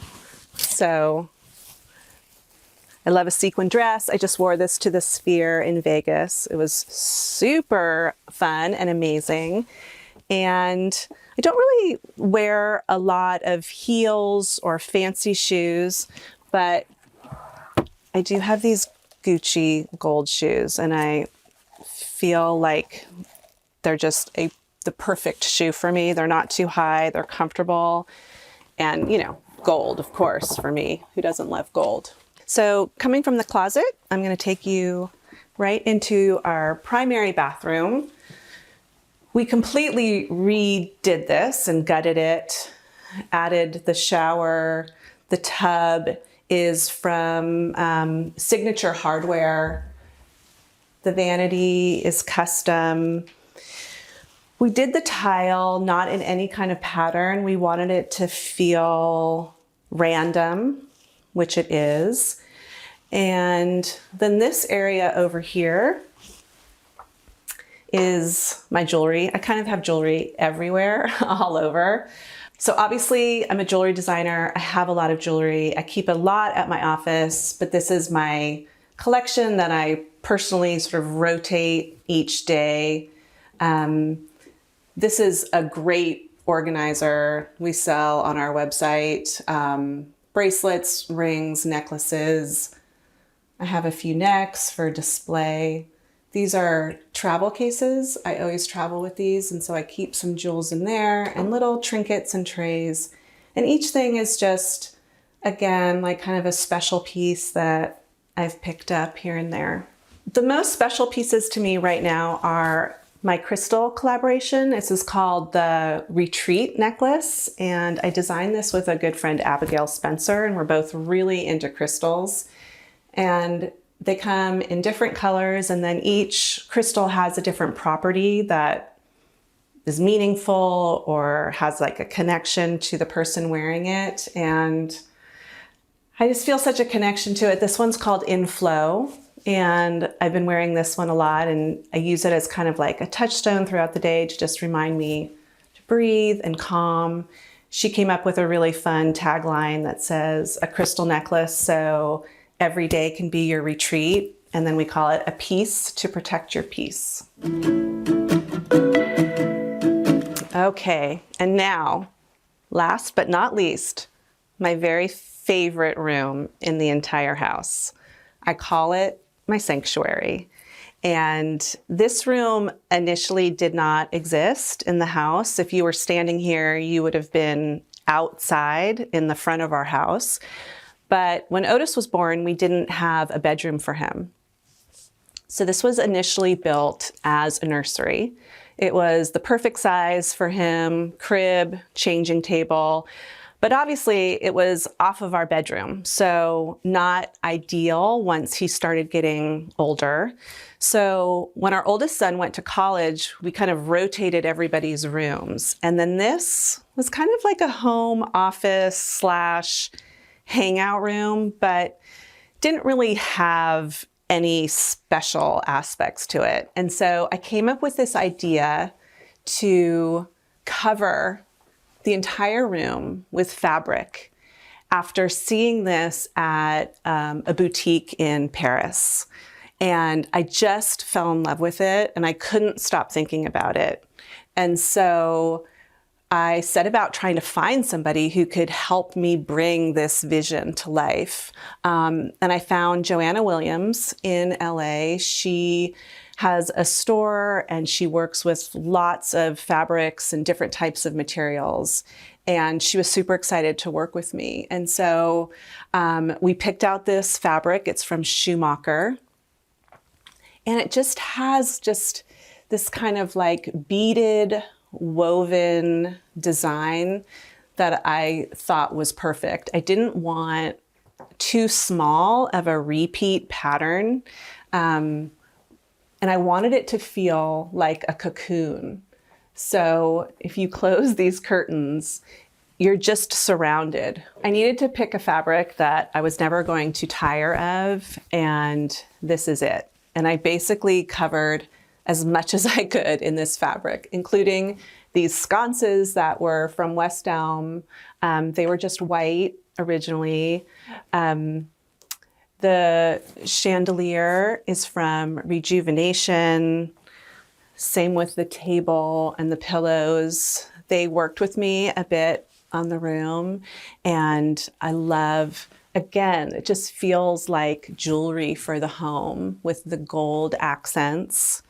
The daybed was actually given to me. A friend was getting rid of it. It didn't work in her modern home. So I grabbed it and covered it with the fabric as well. These stools I had and then just recovered them. And I spend a lot of time in here. I like to read, talk to my friends on the phone or hang out with them in person. I was very purposeful with not putting a desk in here. I didn't want it to feel like a home office. I never call it a home office. I usually just refer to it as my sanctuary. Again, kind of back to the high-low. I wanted an interesting bookcase, but I didn't want to spend a lot of money on it. This is from Wayfair, and every piece in here is special to me. Obviously, family pictures. I've just always loved this sculpture of a woman just kind of like giving thanks to the world. Shells, definitely a theme. This, I walked into a store when I was pregnant with Otis and I knew I was having a boy, and I don't know, I was just instantly drawn to it. And then I thought, wow, it really represents like me and Dustin and our baby boy. And I've just loved that piece. This is a picture of my grandmother, who I mentioned earlier. She was quite a woman, a fashionista. And she died about 10 years ago. And these are actually her ashes, some of them. And it looked really hard to find something that would be beautiful and kind of do this amazing woman justice. And I love this piece, and I love having her close. Again, crystals, shells. This is my mom. Yeah, and I love putting together little collections like this. And this bookcase, this room, this space just makes me really happy. So the word home to me means love. It means safety. It means happiness and food and gathering. Yeah, all of those things, I think for me, it probably number one means stability. I moved around a ton when I was little, like 12 times before I was in 6th grade, moved around.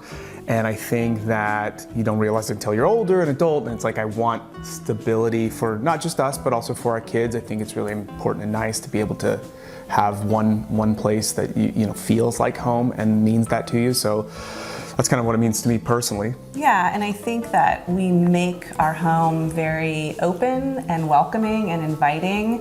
We, had tweens when we moved in, and then they were teenagers, and like this was the house that all of their friends wanted to be at and hang out. And we always have, a stocked fridge and pantry and the pool, and we always really welcomed all of our kids' friends. Yeah. And now Otis, who is in 1st grade, this is also the house. Like his friends want to come and they search for bugs outside and they go swimming and they jump on the trampoline, and it's just such a nice feeling to have this be the place that all of our kids and our friends and our family want to. Yeah, everyone remembers, you always remember your friends' houses, or maybe you had that house, but like the house that you went to when you were young, and like we want to be that house, and it's nice to be that house. All right, Homeworthy, it's been great having you at our home, but we gotta go. Bye-bye.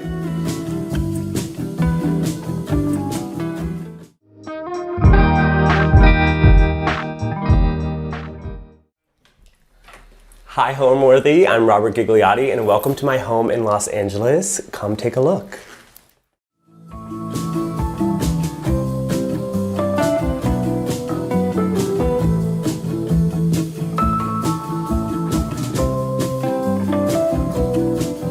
You're watching Homeworthy, where we believe every home has a story.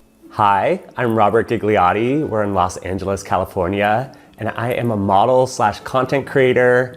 Proudly, it's a new transition for me for doing this full time. I graduated college, worked a 9 to 5, and now I'm my own boss, which is really fun. We are in the heart of Los Angeles in an old Spanish style home, but it was renovated, I would say, in the 90s, but they did it the right way. There's some spots you'll see that are for box TVs or random things like that. But when I moved in here, it was a white box, cool toned white paint on every single wall. The old tenant had kids. There were stickers everywhere. It was rough, and I transformed it, and I'm really proud of what I made it into. But yeah, I've been here for almost 2 years renting, and I really love the charm I've been able to add. And mostly every single thing is thrifted, which I love. To take my apartment from a place that was just all white and add charm back into it, I use paint, and more paint. There's a cabinet full of probably 100 paint samples, which they're like $7 each. So that's probably the most expensive thing in my house is the paint. I painted the trims, the bookcases, the ceilings, the walls, pretty much every single thing has been painted in here.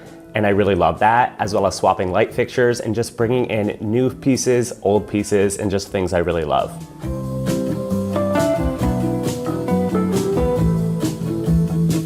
When you walk in, you walk up this flight of stairs, and it's pretty open concept to the living room, dining, and kitchen. But at the top of the stairs, I have this little entryway table, and this is one of my favorite Facebook Marketplace finds. I don't think they knew they were giving me an almost $4,000 piece for $150, but I'm not complaining. This is Herman Miller. I really love it. It's for the keys, the sunglasses. I always have chap lips. There's a drawer dedicated to chapstick. And yeah, just a plant, mirror, and a fun little mid-century light. And these walls were all white, and the trim was all white. I painted it all by myself. It took weeks. It took weeks. So it just opens up into my living room. So welcome to the living room. And here is one of my other favorite secondhand finds, my couch. And if people think that's gross, sorry, I cleaned it. It's clean and I love it. And then I do have a biggest life regret. There was 2 chairs that went with it. And I got it in my old apartment, which was so small. So I left the chairs behind and I think about them almost every single day because it could have been combined to like this whole unit. It would have been beautiful, but someone else has those chairs. So maybe if you're watching this, call me, leave a comment because I will buy those chairs. And yep, just a little table. I love a chrome lamp or a silver lamp. You'll see that as a little theme. And yeah, just some fun pillows, another light. Most of my lighting has been from Louis Poulsen, and I just love the team there. They're so nice to me. I don't know what I did to deserve some really cool lamps for free, but this is one of my favorite. It's the AJ floor lamp. Pillows, this is my friend Paige Wassell's brand, and she has really cool pillows. My coffee table is actually a dining table I put new legs on, and another Facebook Marketplace find. This is a thrift store find. This whole candle is actually wax on a stand, and it looks like a lamp. So I can turn that on and it just sets the mood because I love, like I said, cozy, warm lighting. And the curtains are one of my favorites. So usually they're closed because I do have 2 Chihuahuas that have gone to a friend's for the day because they would have been the star of the show and it's my turn to be the star. But I just love these Nordic knot curtains. This yellow color with the rug just makes me happy. These chairs, also Facebook Marketplace, but I got them recovered. If you're in LA, downtown LA, there's so many reupholstered places. I just took these in my car, found someone, and it was done in 2 days, and it completely transformed them. I love a stripe, and the colors are just cool. And then this wall is bookshelves, fireplace. It actually does work. It's a gas fireplace, which I love to put on in the winter. I do have a little screen that I'll put out because my dogs love to sleep right next to it. And again, these were all white and I painted them to kind of transform it a bit. And they're full of books. I love coffee table books. I love design books. I love to read, but I need to read more. I'm just always too tired to read. I actually made this piece of art. I really have a hard time finding large scale art that I love and that's not $5,000. So I've been playing around with art and you'll see it across my whole place, other pieces I've made. So I don't know, I get vulnerable with my art because I never know if it's good or not, but people seem to like it. I feel like people are their own worst critics, but I think it's good. Built the frame too. And yeah, I just have really thrifted and collected everything. These are actually lamps that I found years apart that I cut the cord off and have a remote controlled light bulb. So I always had one and then I found its pair years later in a different state. And you'll also see around my apartment a bunch of little stools and benches. I don't know, I have a soft spot for them. They make me happy, I think they're cute. And if you're wondering where my TV is, I do have a TV and you'll see it later. It's on a rolling stand because you'll see my bedroom, I can't mount a TV. And here I didn't really want a TV over the fireplace. So I have one TV on a roller and I can roll it into the office / guest room, my bedroom, and in here. So when people come over or when I'm not using it, it's stored away, but I really love that hack. So I have one TV and I can use it in any room and I can put it at the foot of my bed and it feels like this cozy movie theater experience. And that's how I spend most Sundays. But this room, yeah, I really love it. It's really cozy. Maybe in my next space, I want like a huge cozy couch and more of a sitting room, but hey, that's down the line. Rent prices are crazy. As I mentioned, I got tons of stuff on Facebook Marketplace, and my advice for that is obviously always be polite, but be aggressive in a polite way. You can't just wonder and ponder and think about it for a few days. You really have to go get it. And another advice is I use Lug, which is like an Uber for furniture. So if you don't have a big car, if you don't have the time to drive 40 miles or something like that, Lug is a service you can pay for people to pick up the furniture and drop it at your doorstep. They'll bring it in, they'll put it together, and it's a lifesaver. So I was always deterred, like, how am I gonna get that? That's not gonna fit my car. When I got that couch, I had to rent a U-Haul, and I wish I knew about Lug then. So be polite, act fast, And if you can't pick it up yourself, if that's holding you back, use lug. I would describe my design style as eclectic. I don't think any two things have to be too similar. I love a really modern piece on an old vintage piece.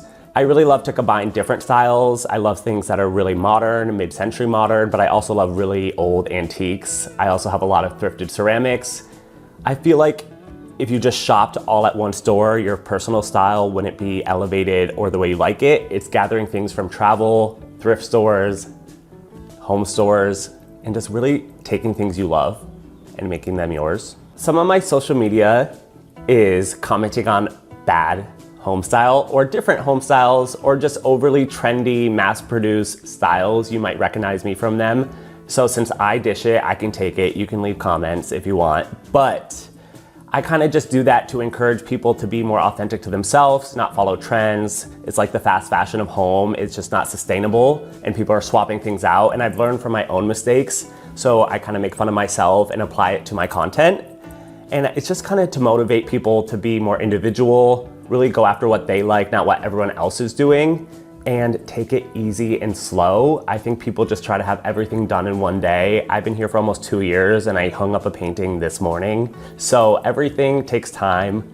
I just encourage people to wait for the right thing, not just get anything, order, get it the next day, and then have it fall apart. Yes, you might recognize me from doing my home decor icks or designing a room for my worst enemy, but hopefully they're with good intention and hopefully people understand that. Some people don't, and that's fine, but I'm just here to help because I wish someone had helped me when I made those mistakes in the past. All right, now we can head over to the dining room, which honestly is probably the most used room.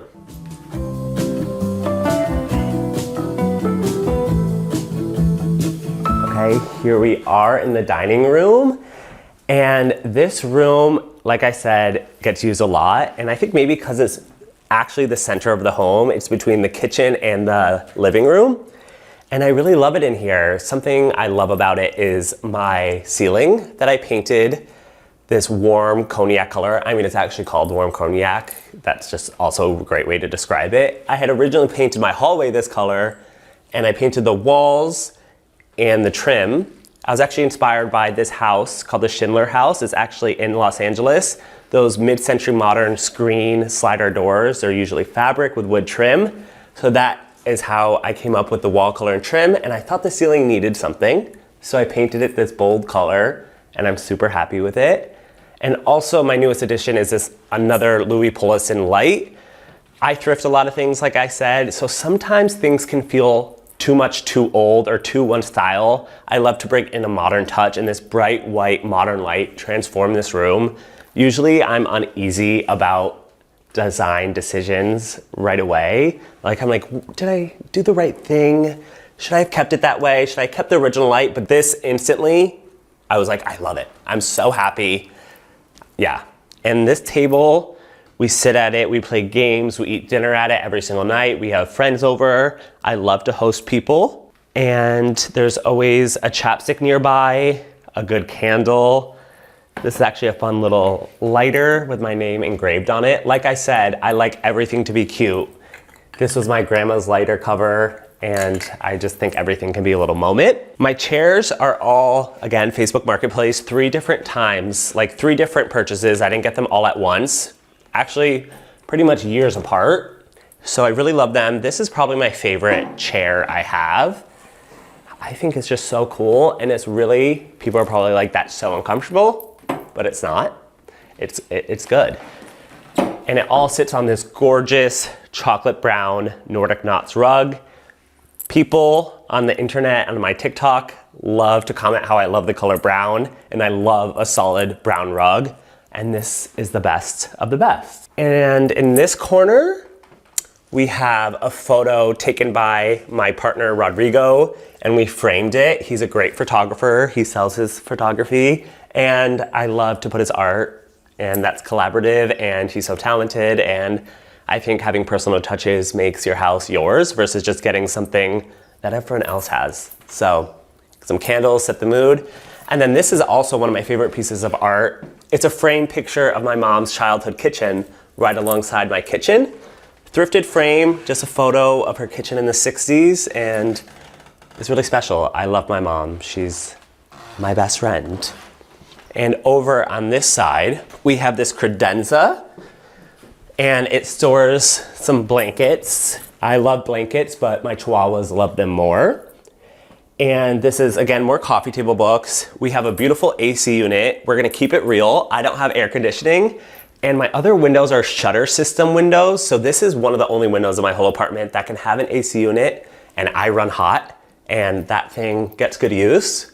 And I was thinking maybe I'll take it out and hide it for this tour, but I like to keep it real. Some people have to have AC units, and I'm one of them, and it's fine, it's great. Some more vintage chairs.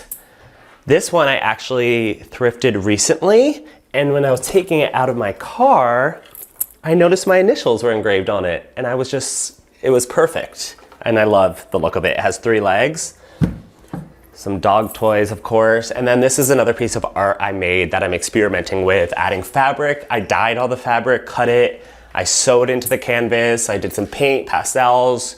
I've been working on that for a while. This is what I hung today because, again, I was like nervous to put my art on display, but I think it looks cool. I don't know, you guys have to tell me. And yeah, that's my cozy dining room. And next up is the kitchen where I have a lot of things I collected in. Now we're in the kitchen, and this is what made me love the apartment is these cabinets. And I think a lot of people do on my TikTok say, those are the worst cabinets, and I disagree. They're the best cabinets. If I were to do a new build, my cabinets would be pretty similar to this. And it also has this amazing little nook that maybe people would use as a bar. I don't drink, but I do drink a lot of coffee. And I do host guests, so I have some drinkware, but I have thrifted and collected pretty much I would say everything in here. From the cookbooks to really cool mugs like this one. I love this one.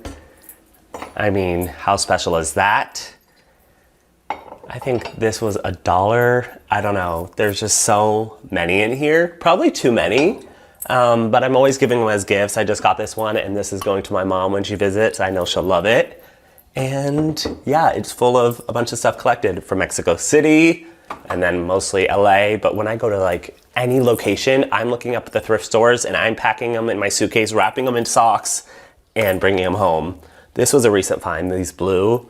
I need to have like a little tea party or something soon. So if you guys want to come over for a tea party, let me know. That would be fun. And I'm also a big supporter of decorating your fridge. Put your children's art on it, photos. Where else would these go? A drawer. And I collect magnets. I try to find cool ones, but sometimes the tacky ones are the best. This is the island. I'm happy to have an island. We don't sit at the island, we mostly prep. And I always like to put fun florals.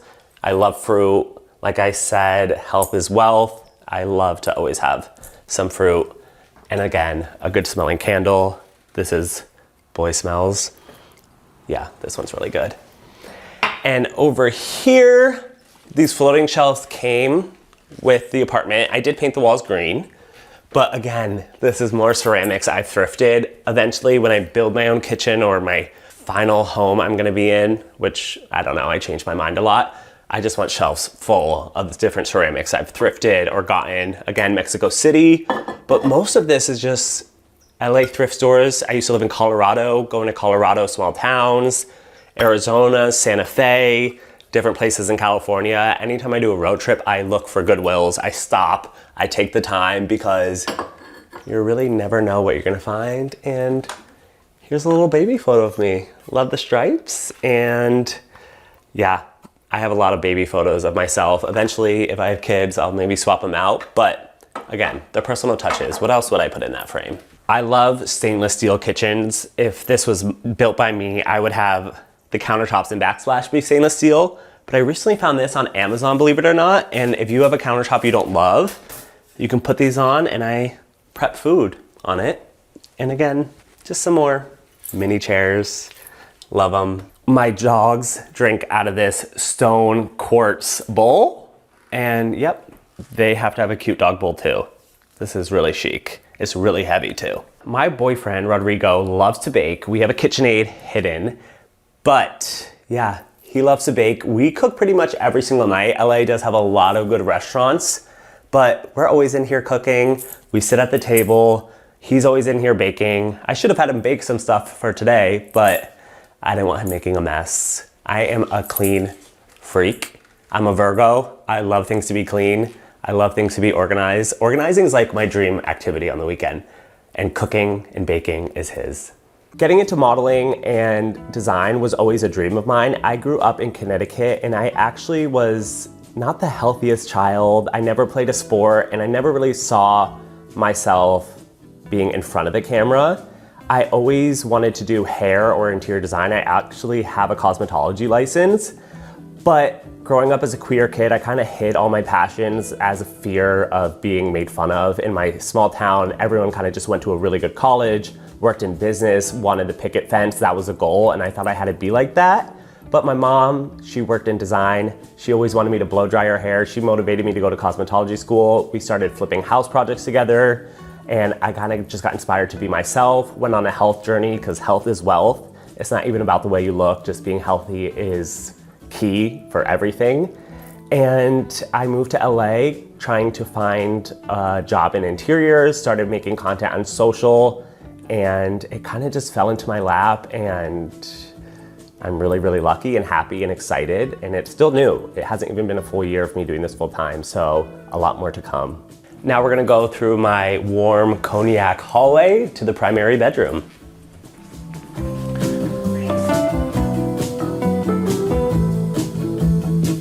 So here is the bedroom, which is definitely moody. At golden hour, the lighting in here is impeccable, but if it's a little moody right now, that's because the sun's not hitting it.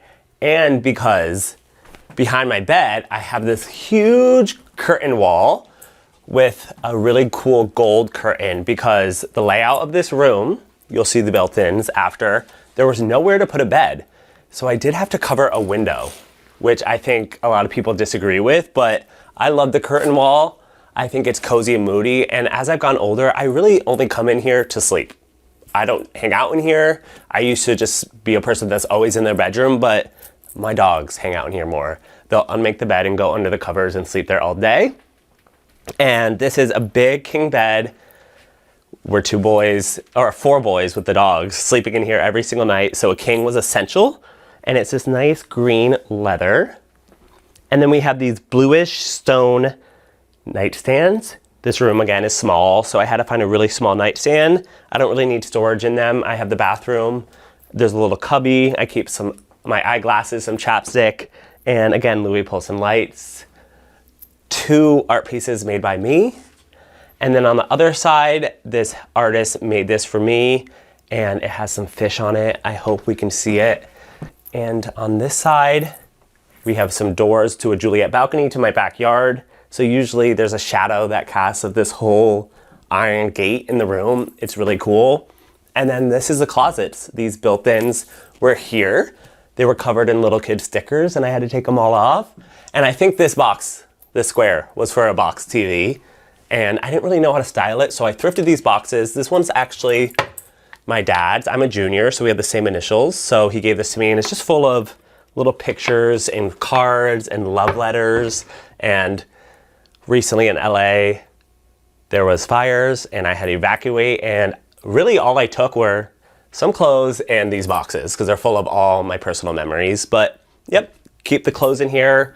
I do wish I could have a dresser, because as someone who loves to organize workout clothes, socks, underwear, all have to fit in these too, which is rough, but I keep it minimal, only keep the things I really wear, and maybe it's like a sign that I don't need to collect as much things, but hopefully one day I'll have a dresser. That's about in here. I did paint the walls, I painted the ceiling, I painted the door, and this is Bamboo Shoot by Bear. And I love the color and some lightings that looks more gold than green. And I did swap out all the lighting, every single light fixture in here. I did swap out, and it's surprisingly way easier than you think. If I can do it, anyone can do it. And then again, the rug. I love a solid rug. This is the same brand as the one in my living room, just in a different color. And I keep it kind of tonal with the bedding, and this pillow on my bed, I actually got made. Again, in LA, you can just go to fabric stores and pick a fabric and be like, I want a pillow this dimensions, and they call you a few days later and you can go pick it up. And I think it just ties in the color of the curtains, the bedding, the headboard, the walls perfectly. I keep it simple on the bed. I don't love a lot of craziness. I like everything that's relaxed and easy. And this is what's relaxed and easy for me. I think a comfortable bed starts with the mattress. I never had a good mattress until I upgraded to the king bed. I have an avocado mattress and I love it. I think my sleep was transformed. It changed my life. My sister recently visited and took a nap in my bed and was just like, I'm buying that mattress. We also have some good Casper pillows, a duvet, and like I said, I run really hot. So honestly, I'm usually just sleeping with the sheet because my dogs end up being my blanket. But yep, just a duvet and some good pillows, but start with a good mattress. And this is my first time ever having a bathroom right off my bedroom, which is so nice because I drink a lot of water and I get up, go to the bathroom in the middle of the night, and it's nice that I have to go literally an inch. So in here, this is actually the last room I've really made over. And we had some rains in LA, had some damage, so they repaired the drywall, so it was the perfect time to paint. I love the vanities this place came with, the hardware I love, the faucet I love, and I pretty just keep it simple in here. I love to collect jewelry, bracelets specifically, so I have my jewelry box. This candle is pretty special. When I hit my 1 year sober, my friend got it for me, and if you have a Le Labo candle, they always put the date on it. So that was a few years ago, or I'm almost 3 years sober. So it's a special candle to me, and now I only light it on the anniversary. It smells really good too. Again, some baby photos. This is my boyfriend, Rodrigo. This picture is just so funny, so it makes me happy. Just have a little medicine cabinet here.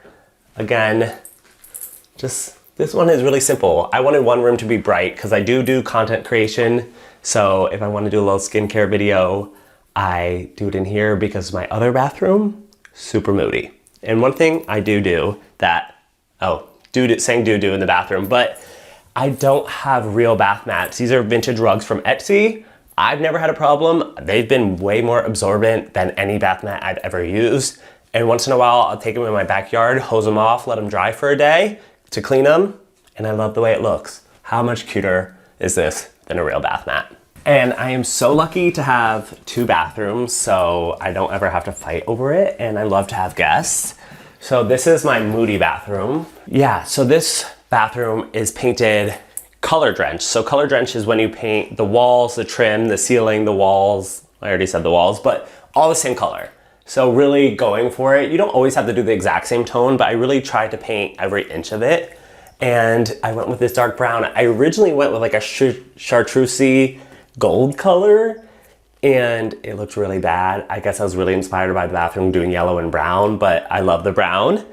I love these towels by Tekla. These are really nice towels, but I wish I had them in my main bathroom, but they just look so perfect in here. I have to keep them in here. And again, just more thrifted pieces, jars like this for Q-tips and stuff like that. Way better than those acrylic ones you can get at like Marshall's, Home Goods. Those are great for in a cabinet, but I always like to display cute stuff. And right here is one of the first things I ever thrifted. I got this when I was in high school with my mom, and it's a little first aid kit, and that's what I use it for. I store medicine, vitamins, and all stuff like that. And yeah, it's really cute in here. Just some art on the walls. These photos are actually of my partner and I, baby photos. We edited them the same way to make them look cohesive in these really cool big stainless frames. And we're both doing silly faces. And usually when people come over, that's their favorite thing. I've debated swapping them out, but I feel like at this point, they're like a staple of my home. And yeah, again, having a second bathroom, feel really, really, really lucky to have that. And I love it in here. It's such a vibe. Dinner parties, people use this bathroom, always have a candle lit, and it just makes me happy. Favorite room, I think that might be my office space, and I think it's my favorite because I really collaborated with my boyfriend, Rodrigo. We've been together for almost 4 years, and pretty much everything in here I did on my own, but I let him have a voice in there. Well, not let him. He's not very into interiors, but he does have a really great style, and he's very cultured. He's from Miami. His first language is Spanish, so he gives a different perspective than I would have. And I think when we mesh those two together, it really made a beautiful space that's out of my comfort zone, but it really makes me happy when I go in there. A home tip I have that I use religiously is be intentional.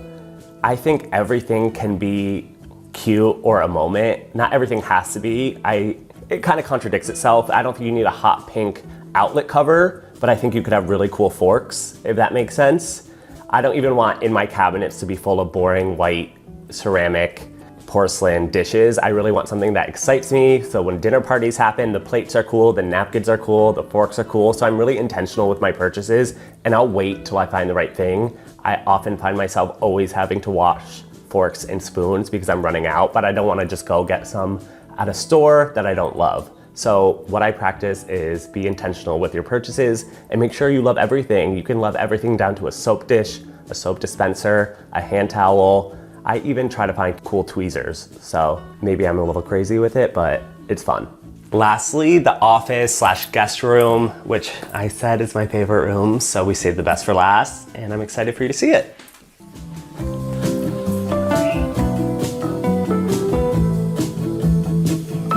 All right, so we've made it into the office. This is one of my most recent transformation. There used to be a huge bed in here, but I repurposed the bed, and I'll show you that. But like I was talking about earlier, we have the TV on a stand that we wheel around the house. It's really convenient. And in this room, I have this gorgeous auburn colored rug that contrasts this bright blue, baby blue ceiling, which was really bold for me, but my boyfriend went to UNC Chapel Hill. He loves this color. And I was like, let's just go for it. And we put it on the ceiling, and I love the way all the colors go together, especially with these curtains. They are brown and yellow, which again, I guess I really love that color combination. And they just look so elevated in my opinion. And again, the Facebook find of my dream, because I love to organize, is this huge cabinet, $40, and I'm obsessed. It just is full of all the essentials. I have a lot of hobbies. Again, licensed cosmetologist, so there's scissors, hair products, hair tools, all my tools for like my DIYs. What's in here? Yeah, like some wrenches and stuff like that, as well as beauty products, art supplies. This was just a dream find, $40, swap the knobs. I hang some art on it, and then above are all these different design books. And how fun are these vases? I thrifted these all at 3 different times. Palm Springs, Arizona, and I think Connecticut, and they're all the same artist. So that's pretty cool. I think I've seen these in like restaurants. It says restaurant in a different language on it. And then recently, my new addiction has been auctions. And I got this lamp for like $15 at an auction. It's cool. You tap this little end piece to turn it on and off.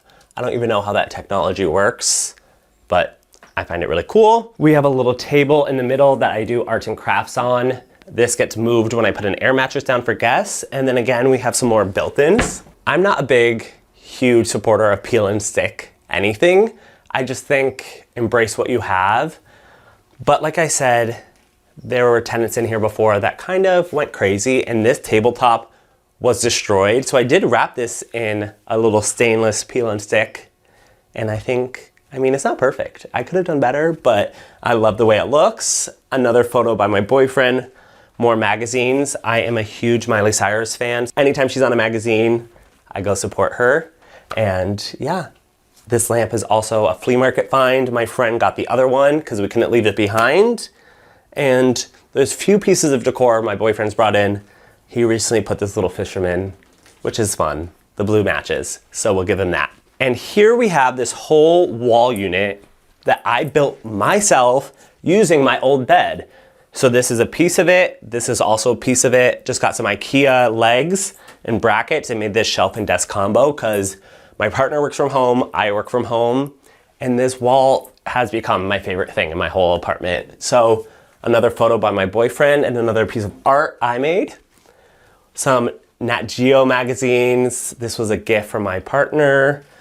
A cool frame. This is actually my mom as a kid and some picture she had that I just ordered a custom mat and framed it. I love a big mat with a small photo. And yeah, we just work here. So little lamps, a lot of different cool pens, stuff to keep organized. We are both people who write stuff down all the time. So like we use these notebooks all the time. We have in there drawers of notebooks. We're always writing things down. I don't really type anything. I use an actual calendar, which I love. And yeah, more candles. This is a tomato scented one, which is one of my favorite scents. I love the smell of tomato leaf candles. So if you haven't smelt one, I encourage you to do that. But yeah, this is just more stuff I've traveled and collected. Got this in Greece. And this little guy has a funny story actually. My friend Ethan, he does social media content too. You might know him. I saw this at the thrift store and he had a little partner.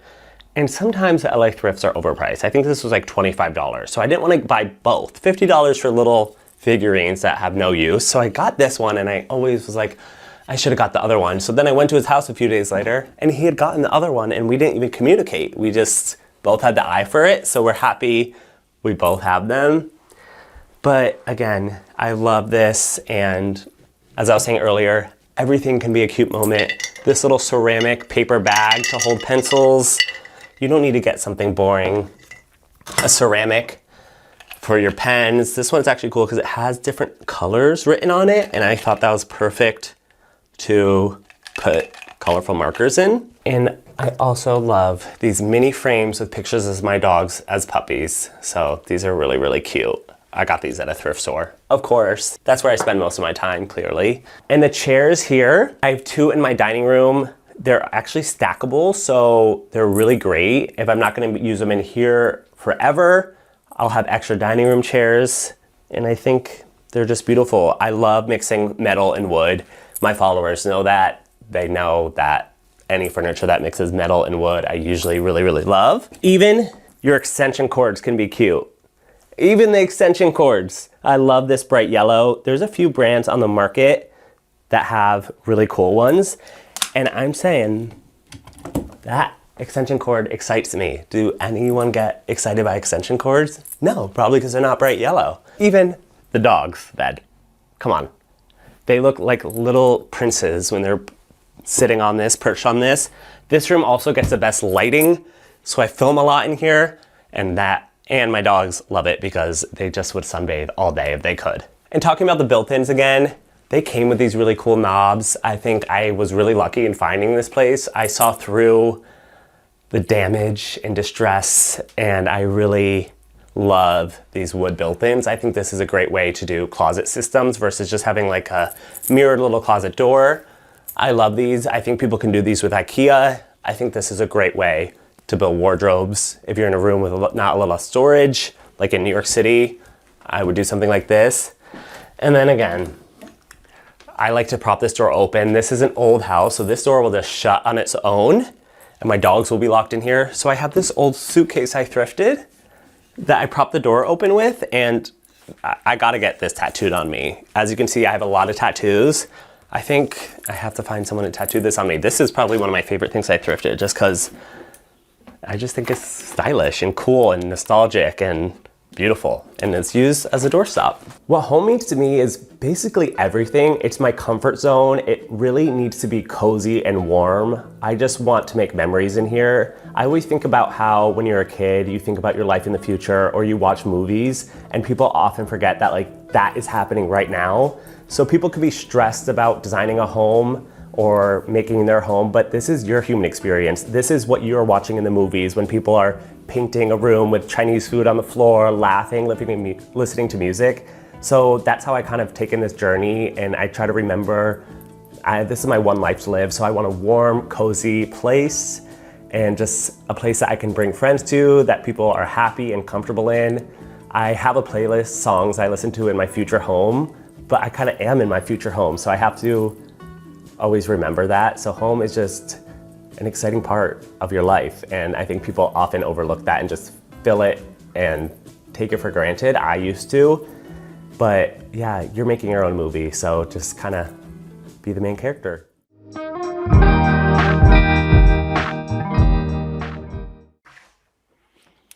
Hey Homeworthy, I'm Kitty Rowe. Welcome to my apartment in Los Feliz. Come on in.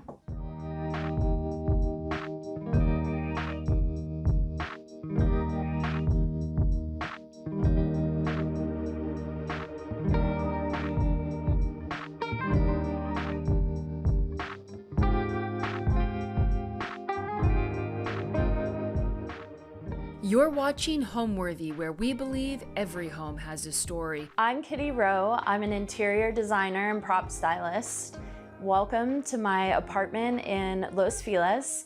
It's a really quaint, cute little town, very walkable in Los Angeles, California. When we first moved into this apartment, we actually found it from across the street. We lived diagonally outside our current kitchen window, and we were looking for a change, and the grass was greener on the other side. We found this place from a little sign on the front lawn and came in, saw the crown molding, and it totally sold us. We have a 1950s two-bedroom apartment. We have a lot of details in the apartment original to the 50s. So we have the linear crown molding in the living room, and we have a bit of a landlord special slash updated kitchen. And then we have original tile from the 1950s in our bathroom. My personal opinion, the best color scheme in the entire building. My husband and I have lived here for about 5 years now. My husband and I sold pretty much everything we owned from our last apartment. We kept a couple staple pieces, but we were ready to move on to more of a passion project of an apartment. We gathered more pieces over time when we moved in here. Lots of flea markets, lots of vintage finds, things off Etsy, things off Marketplace. Really took our time to get it to where it is today, but it's a pretty consistent, evolving process in this house.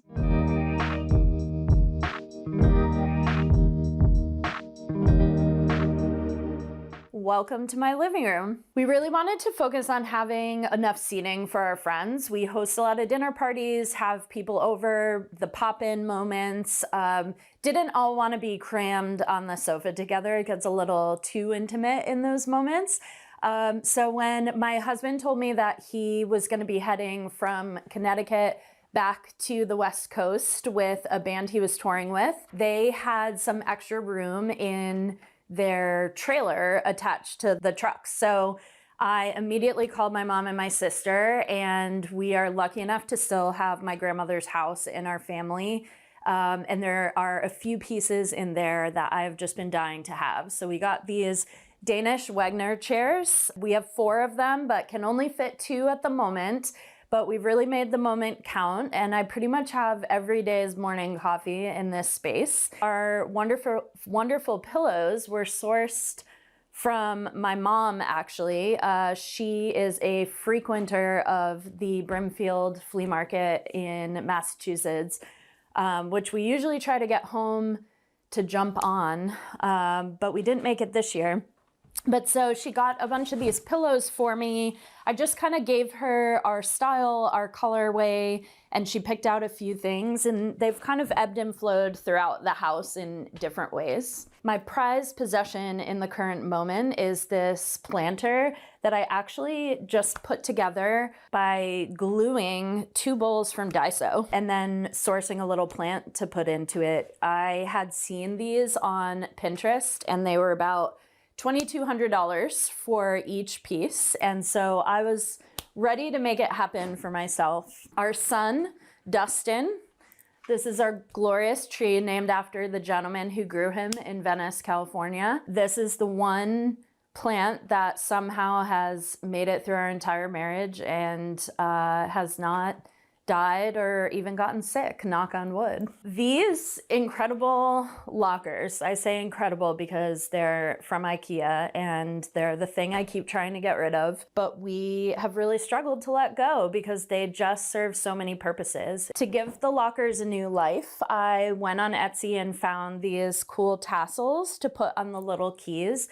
We have since lost one of them, but we've made it work. Luckily, they're all the same lock. Our belongings on it kind of ebb and flow again, depending on what we come home with at different times in our travels. But right now we have part of our book collection, this vase that I got stuck with from a job, a nice Amazon special that they didn't make me return. And I thought, how do I make a sad beige vase look a little bit more like us? And so I actually just took out my acrylic paints and gave it a little come up. So the pattern is a kitty original. Fresh flowers always. We have to have fresh flowers. If I'm headed to the flower market for a job, I always try to throw in a couple extra bushels to bring home for myself. Otherwise, even just the grocery store or when we go to the farmer's market, little bouquets always come into the house with us. These incredible candlesticks are vintage. I actually ordered them from a vendor also on Etsy who is in upstate New York. And I found them for, I think, like $20, but they're so cool. And they have these really cool gemstones on them. And kind of always look a little bit different depending on which way the little spiral is turning. And I'll change out the color of the candle again, depending on what's going on in the house. The bar car is kind of a evolution of love. We really just don't have cabinet space to put our bar items, but we've now expanded and brought in the cookbooks because you can't have enough of those. And another thing I think is so important is having a good scent throughout the house. So I do always have some incense or a candle, something just kind of burning in the house to kind of set the mood. And this particular location just tends to kind of go throughout the whole house. Right now, my husband and I are on a martini kick. So our neighbors have been coming over and we're actually doing olive exchanges now. So we will each kind of, whatever we have on hand at home, we'll bring to each other's apartments and kind of try out the cocktail using each other's brine and each other's olives and kind of see who's got the better one. And weirdly enough, through all the fancy olives that we've used, the grocery store ones seem to be the best at this point. This sofa has been reborn about 4 times for us now. It's the IKEA Soderham sofa, and we actually found it on Marketplace or Craigslist, like one of those things, at a house in Santa Monica. We rented a U-Haul, went and picked it up, and got new covers, cleaned it, and now we've got these semi-custom covers on it that add a little more excitement to it. We've moved on from the IKEA originals, although they're great too. We have had new cushions made. We love the size of this and how it fits in the space and the lowness to the ground, which is like a weird thing, but it's just so comfortable. The art behind me here is actually a signed lithograph that I found on Facebook Marketplace before it was cool. I went to a house with a friend in the hills of Glendale before I knew where that was and got it for about $30 with a broken frame. There's a little bit of water damage actually on the bottom, but when I took it to get framed, the framer helped me mat it and cover it, and it's numbered as well. So there's actually only about 50 of these, and it's my prized possession. And earlier in the year when we were a little bit nervous about what was going on in the state of California, this was one of the first things that I took off the wall and threw in the car just in case something happened. Our coffee table was pulled off the floor at a local shop, and I somehow miraculously got it into the back of my vehicle all by myself, and then also up a couple stairs into this apartment all by myself. And I'm still a little unclear on how that happened, but it was a nice surprise when my husband came home. And as much as we love to have a sit-down dinner when it's just the two of us, we're typically sitting on the sofa, enjoying our meal, watching a Gordon Ramsay show or Jeopardy. We have our kind of quick grabs on this table. So we've got like our favorite coffee table books, a really good candle all the time, our really sweet little coasters, because I'm a cat lady through and through, and now have taken my husband to the dark side.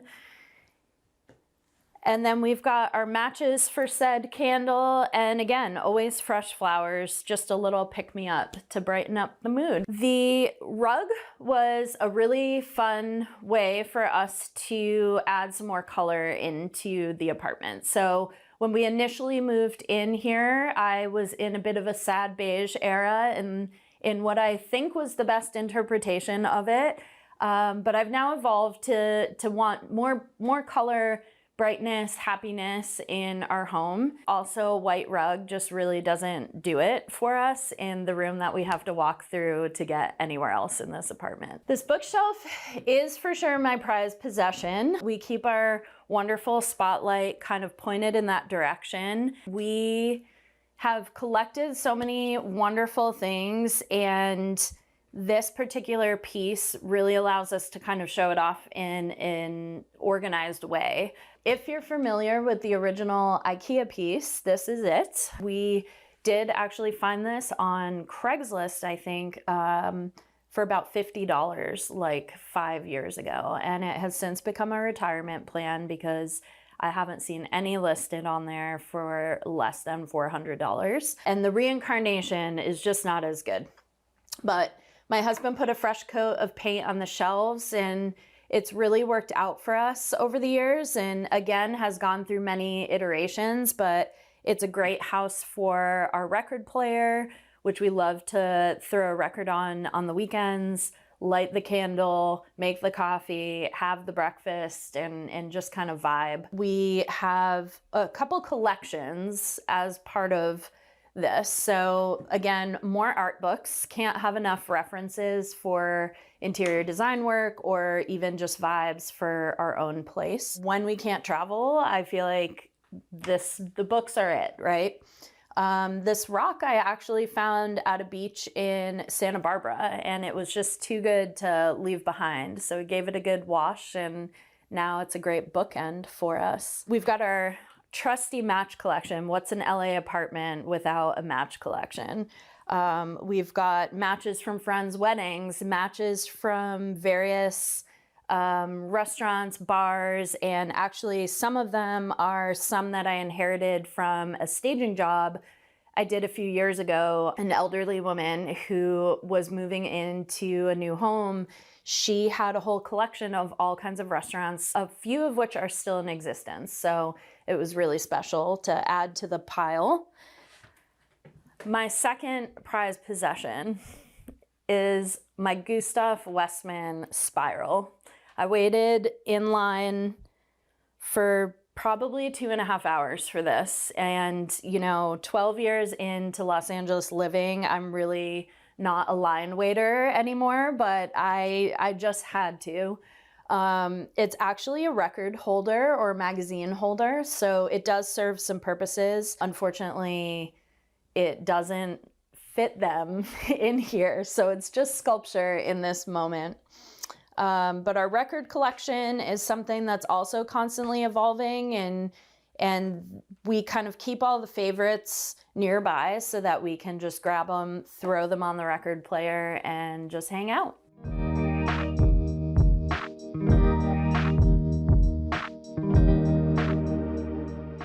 So now we're in our dining room, which is really just a casual square. This area holds all our friends, and I swear we have more than 4. But we purchased these chairs when we moved in, went a little brighter in our kitchen, and I just recently had a little tickle of an idea. And so I went to my dear guy downtown in the fabric district, picked out some really cool Ralph Lauren dead stock denim fabric, and then got this chartreuse linen and had the chairs reupholstered. So they've been reborn.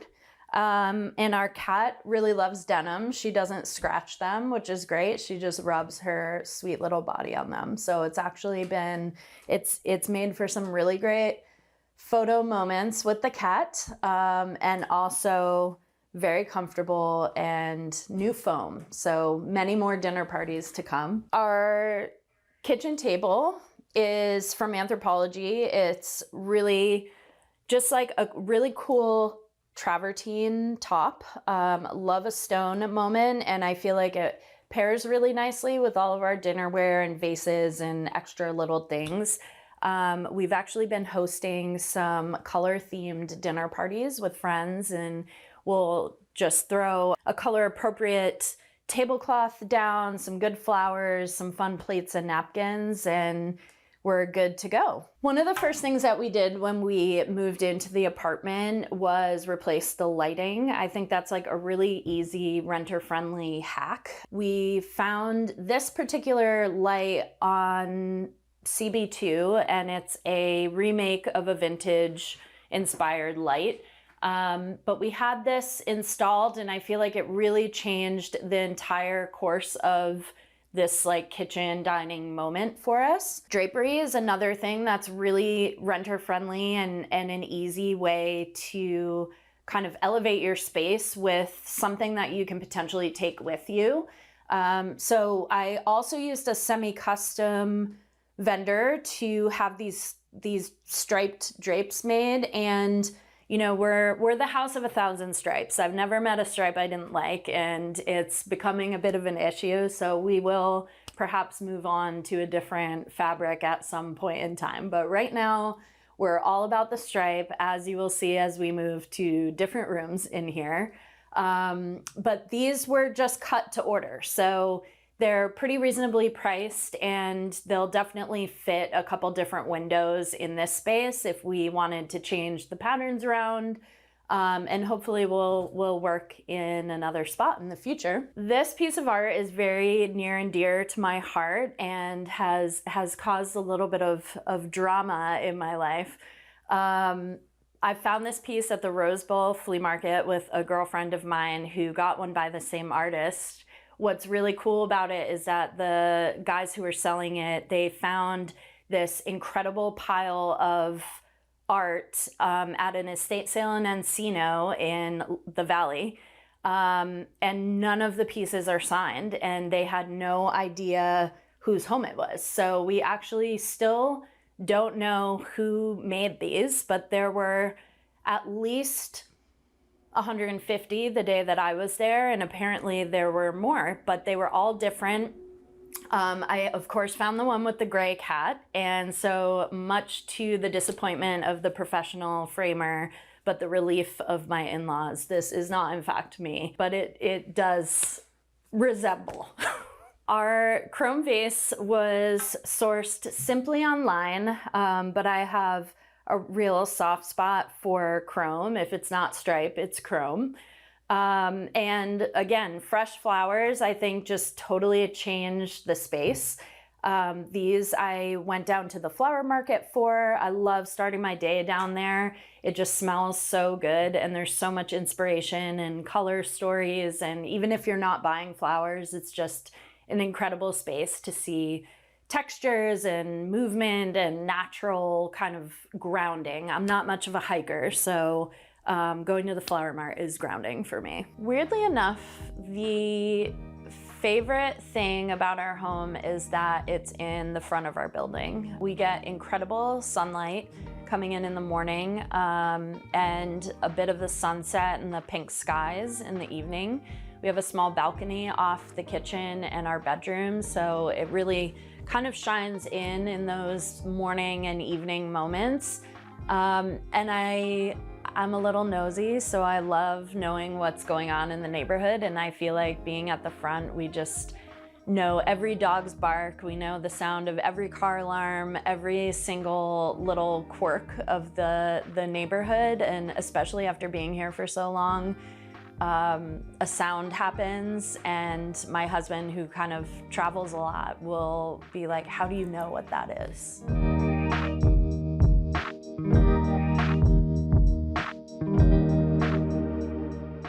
And now we're in the kitchen, which is just a pebble's throw from the dining area. Really, she's a hardworking girl in here. She's a hardworking girl. I can't say too much more, but we've had so many dinner parties and dinner prep in here, and somehow it always works, despite limited counter space, limited storage, renter, oven, all the landlord special happens right here in this space, but we've made the best of it.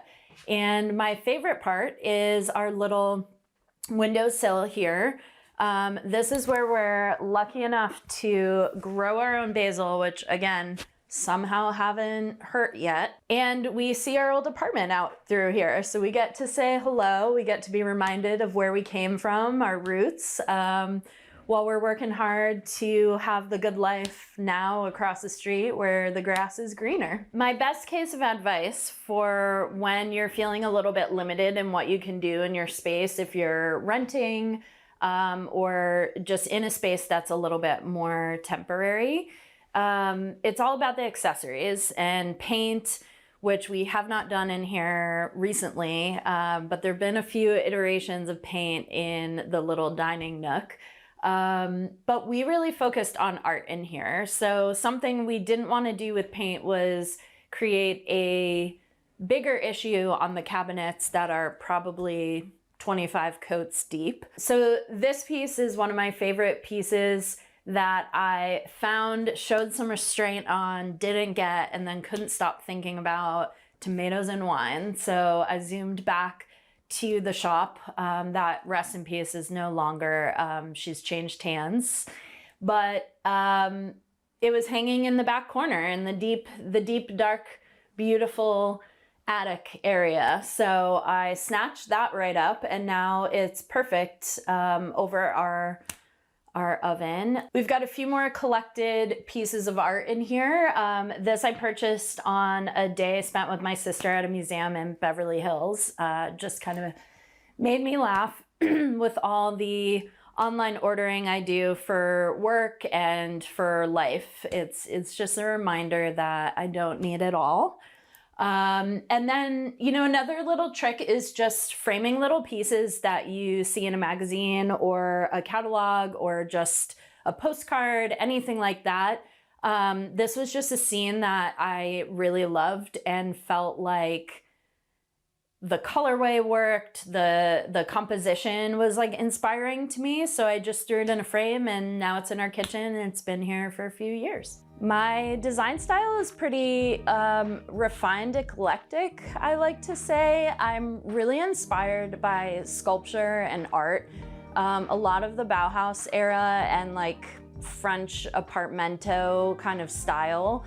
As I've seen that evolve through social media and Pinterest and we have so much more access to seeing these examples, and it's been kind of recreated many times. So I really try my best to kind of put my own spin on these things, and while I'm taking interpretation from so many different styles and other places I've been or artists I follow, really kind of like reinterpreting it to be our own style and how we live in our space, and the like softness or hardness of items that we need to feel comfortable in our area.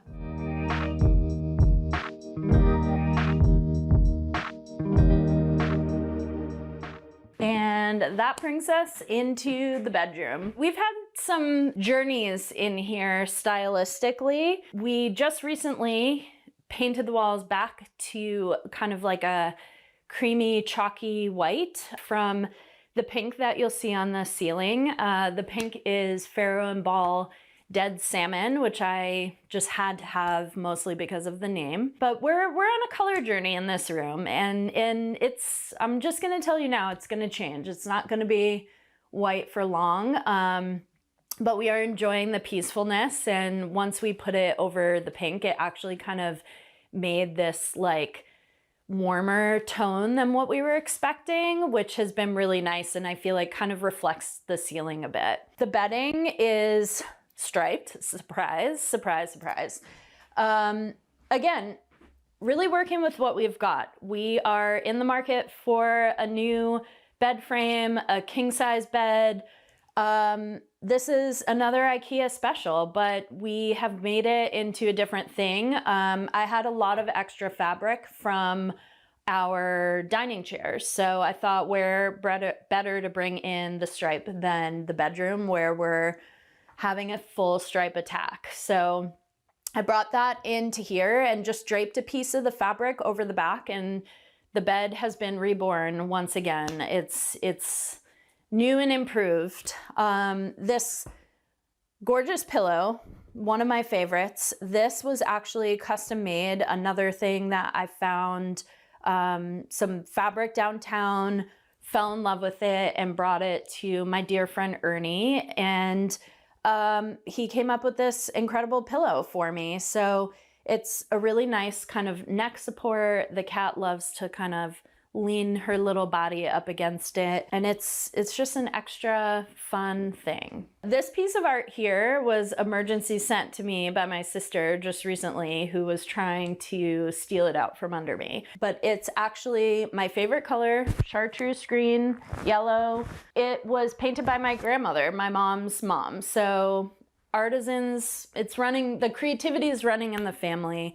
I love this piece so much, and it brings a little bit, for being so inspired by sculpture and like harder finishes, it brings something a little bit softer into a space where we're really like kind of coming down at the end of the day.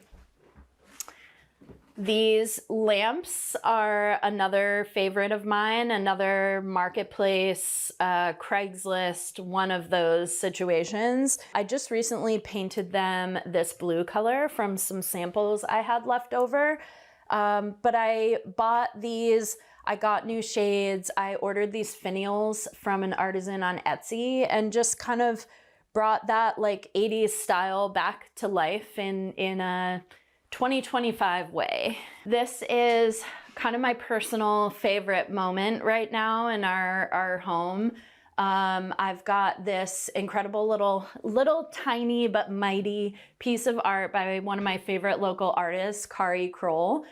She's out of Pasadena.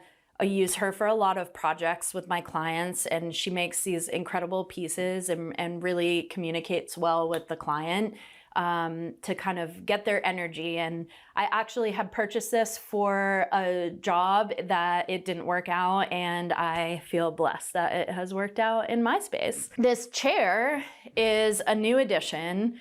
Bought it about a week ago at a wild yard sale where an entire neighborhood actually brought out all of these things, mid-city LA, and there were probably 25 houses selling things at this yard sale. So I went early, I brought my Venmo ready to go, and got this really, really cool vintage inspired chair. Not really for sitting, we'll say that, but it's gonna be good when we get the next stack of books in the house because I can't stop. And for now, it's just kind of an aesthetic moment in the corner. Love having the freshness. Our cat nibbles on all the flowers. So the bedroom, she tends to spend a little more time in when she's sleeping her 23, 24 hours a day. So we went dry in here, but still live at one point. And my third favorite piece of art, it's hard, I keep saying they're all my favorite, but this is another favorite. And this I actually purchased at the mid-century modern sale at Modernica recently. And my biggest regret with this piece, and I think about it every day, is that there were two and I did not buy the second piece. The lighting in here is a fairly new addition to the room, but we really wanted to get rid of that classic apartment boob light situation. So we brought in, again, some like curvier shape, that softer kind of tone. And although we're not big fans of overhead light in general, sometimes you need it when you're packing a suitcase, when you're getting ready in the morning for your big work day ahead. Sometimes you just need that task lighting. So ultimately, we're calling it the interview light because it really does feel like you're under the wire in this moment. But I will say our gorgeous cat, who is too shy to show her face in this moment, she lays right here and she looks just an incredible glistening gray in the spotlight. So We're really happy with the addition, and I do think it kind of makes the room feel a little bit more complete as well.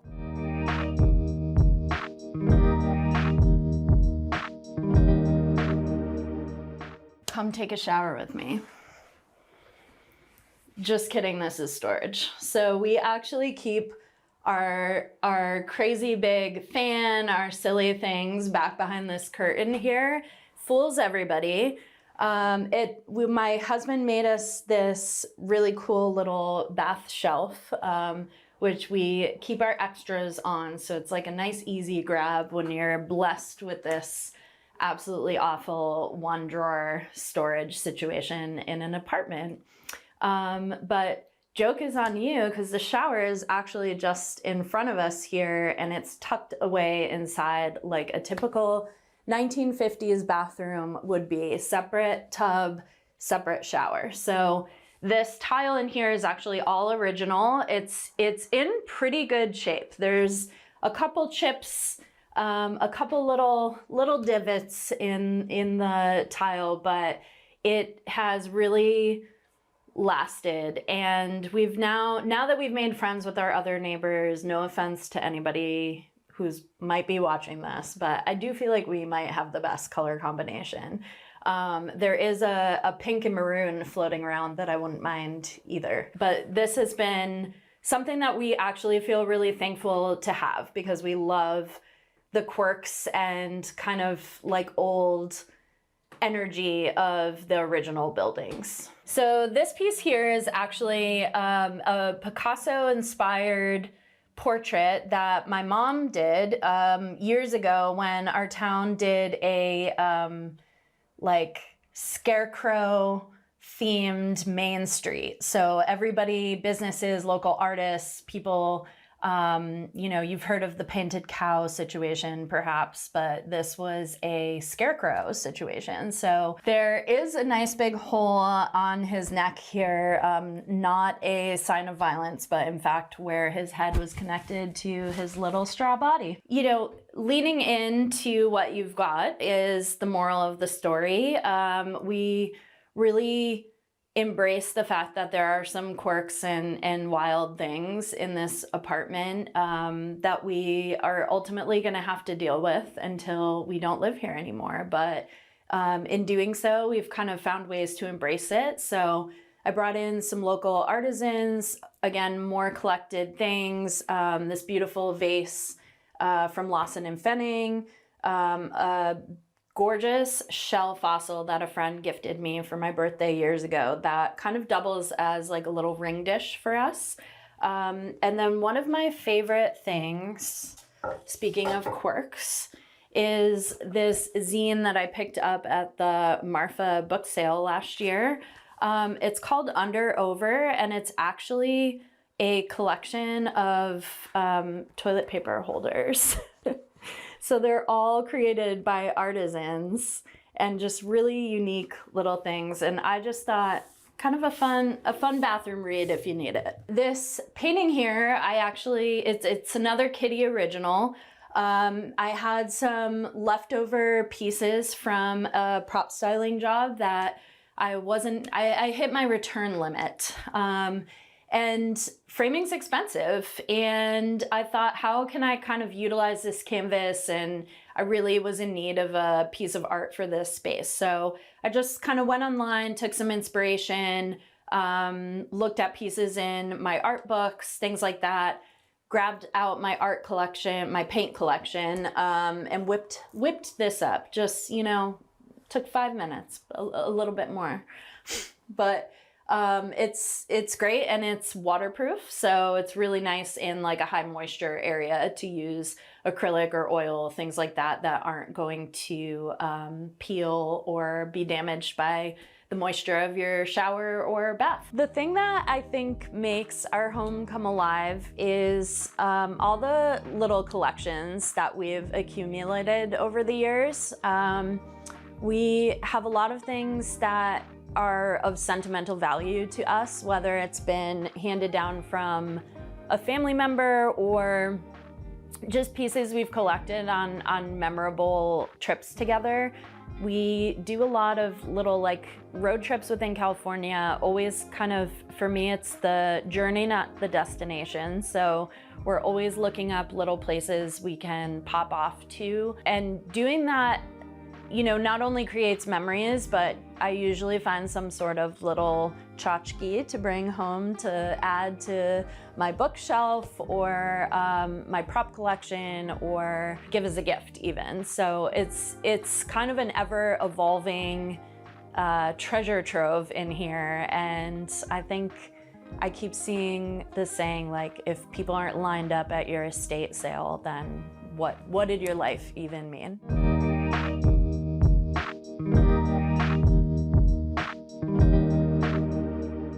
Welcome to our home studio.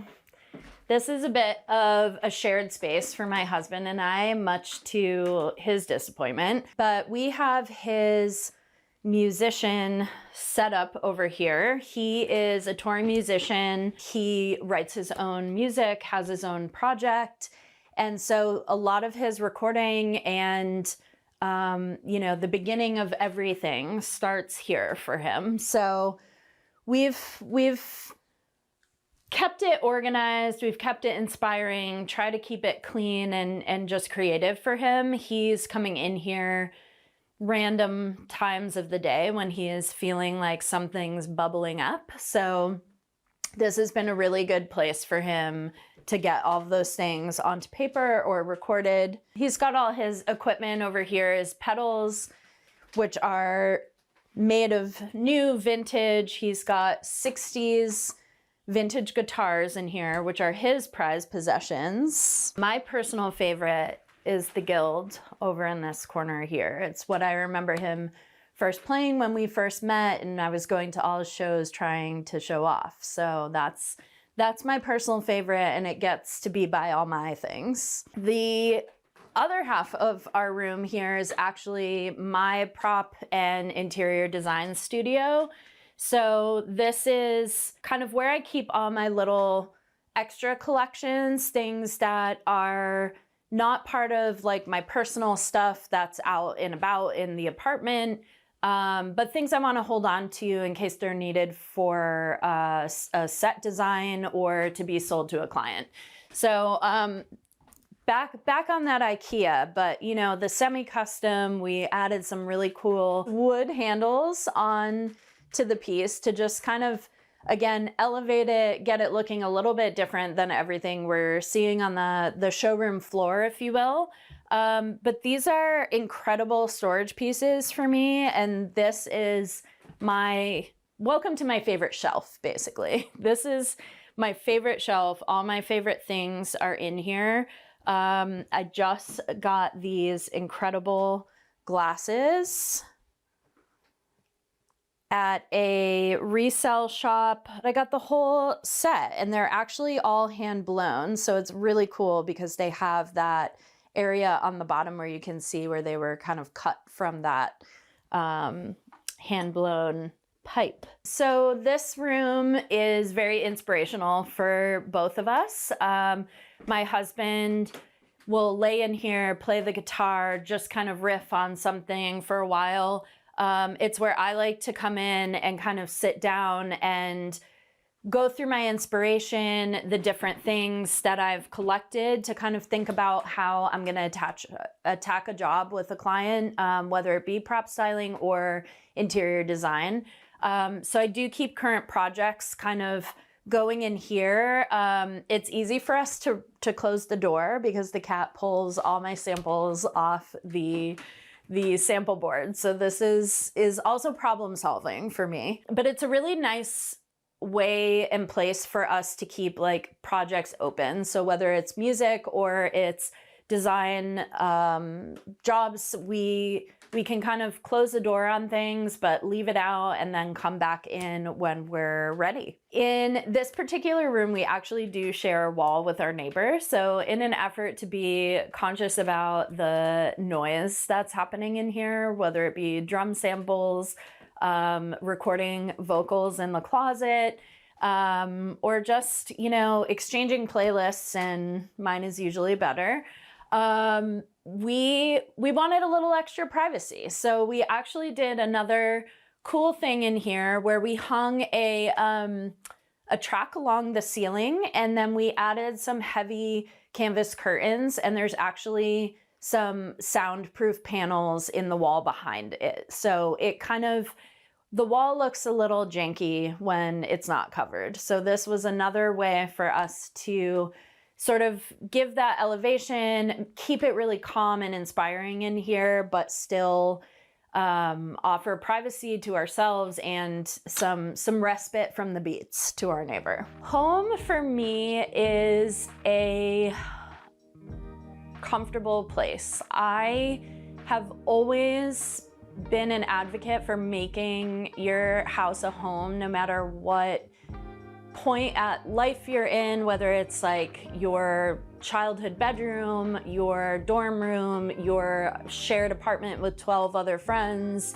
The biggest joke in our house is that my husband was sleeping on an air mattress for a year in his apartment, and when we got married and moved in together, he was just like so stoked to have an actual bed, and he really realized the importance of being able to come home to a space where you feel comfortable. And I feel like there's a lot of uncertainty in the world, in our day-to-day.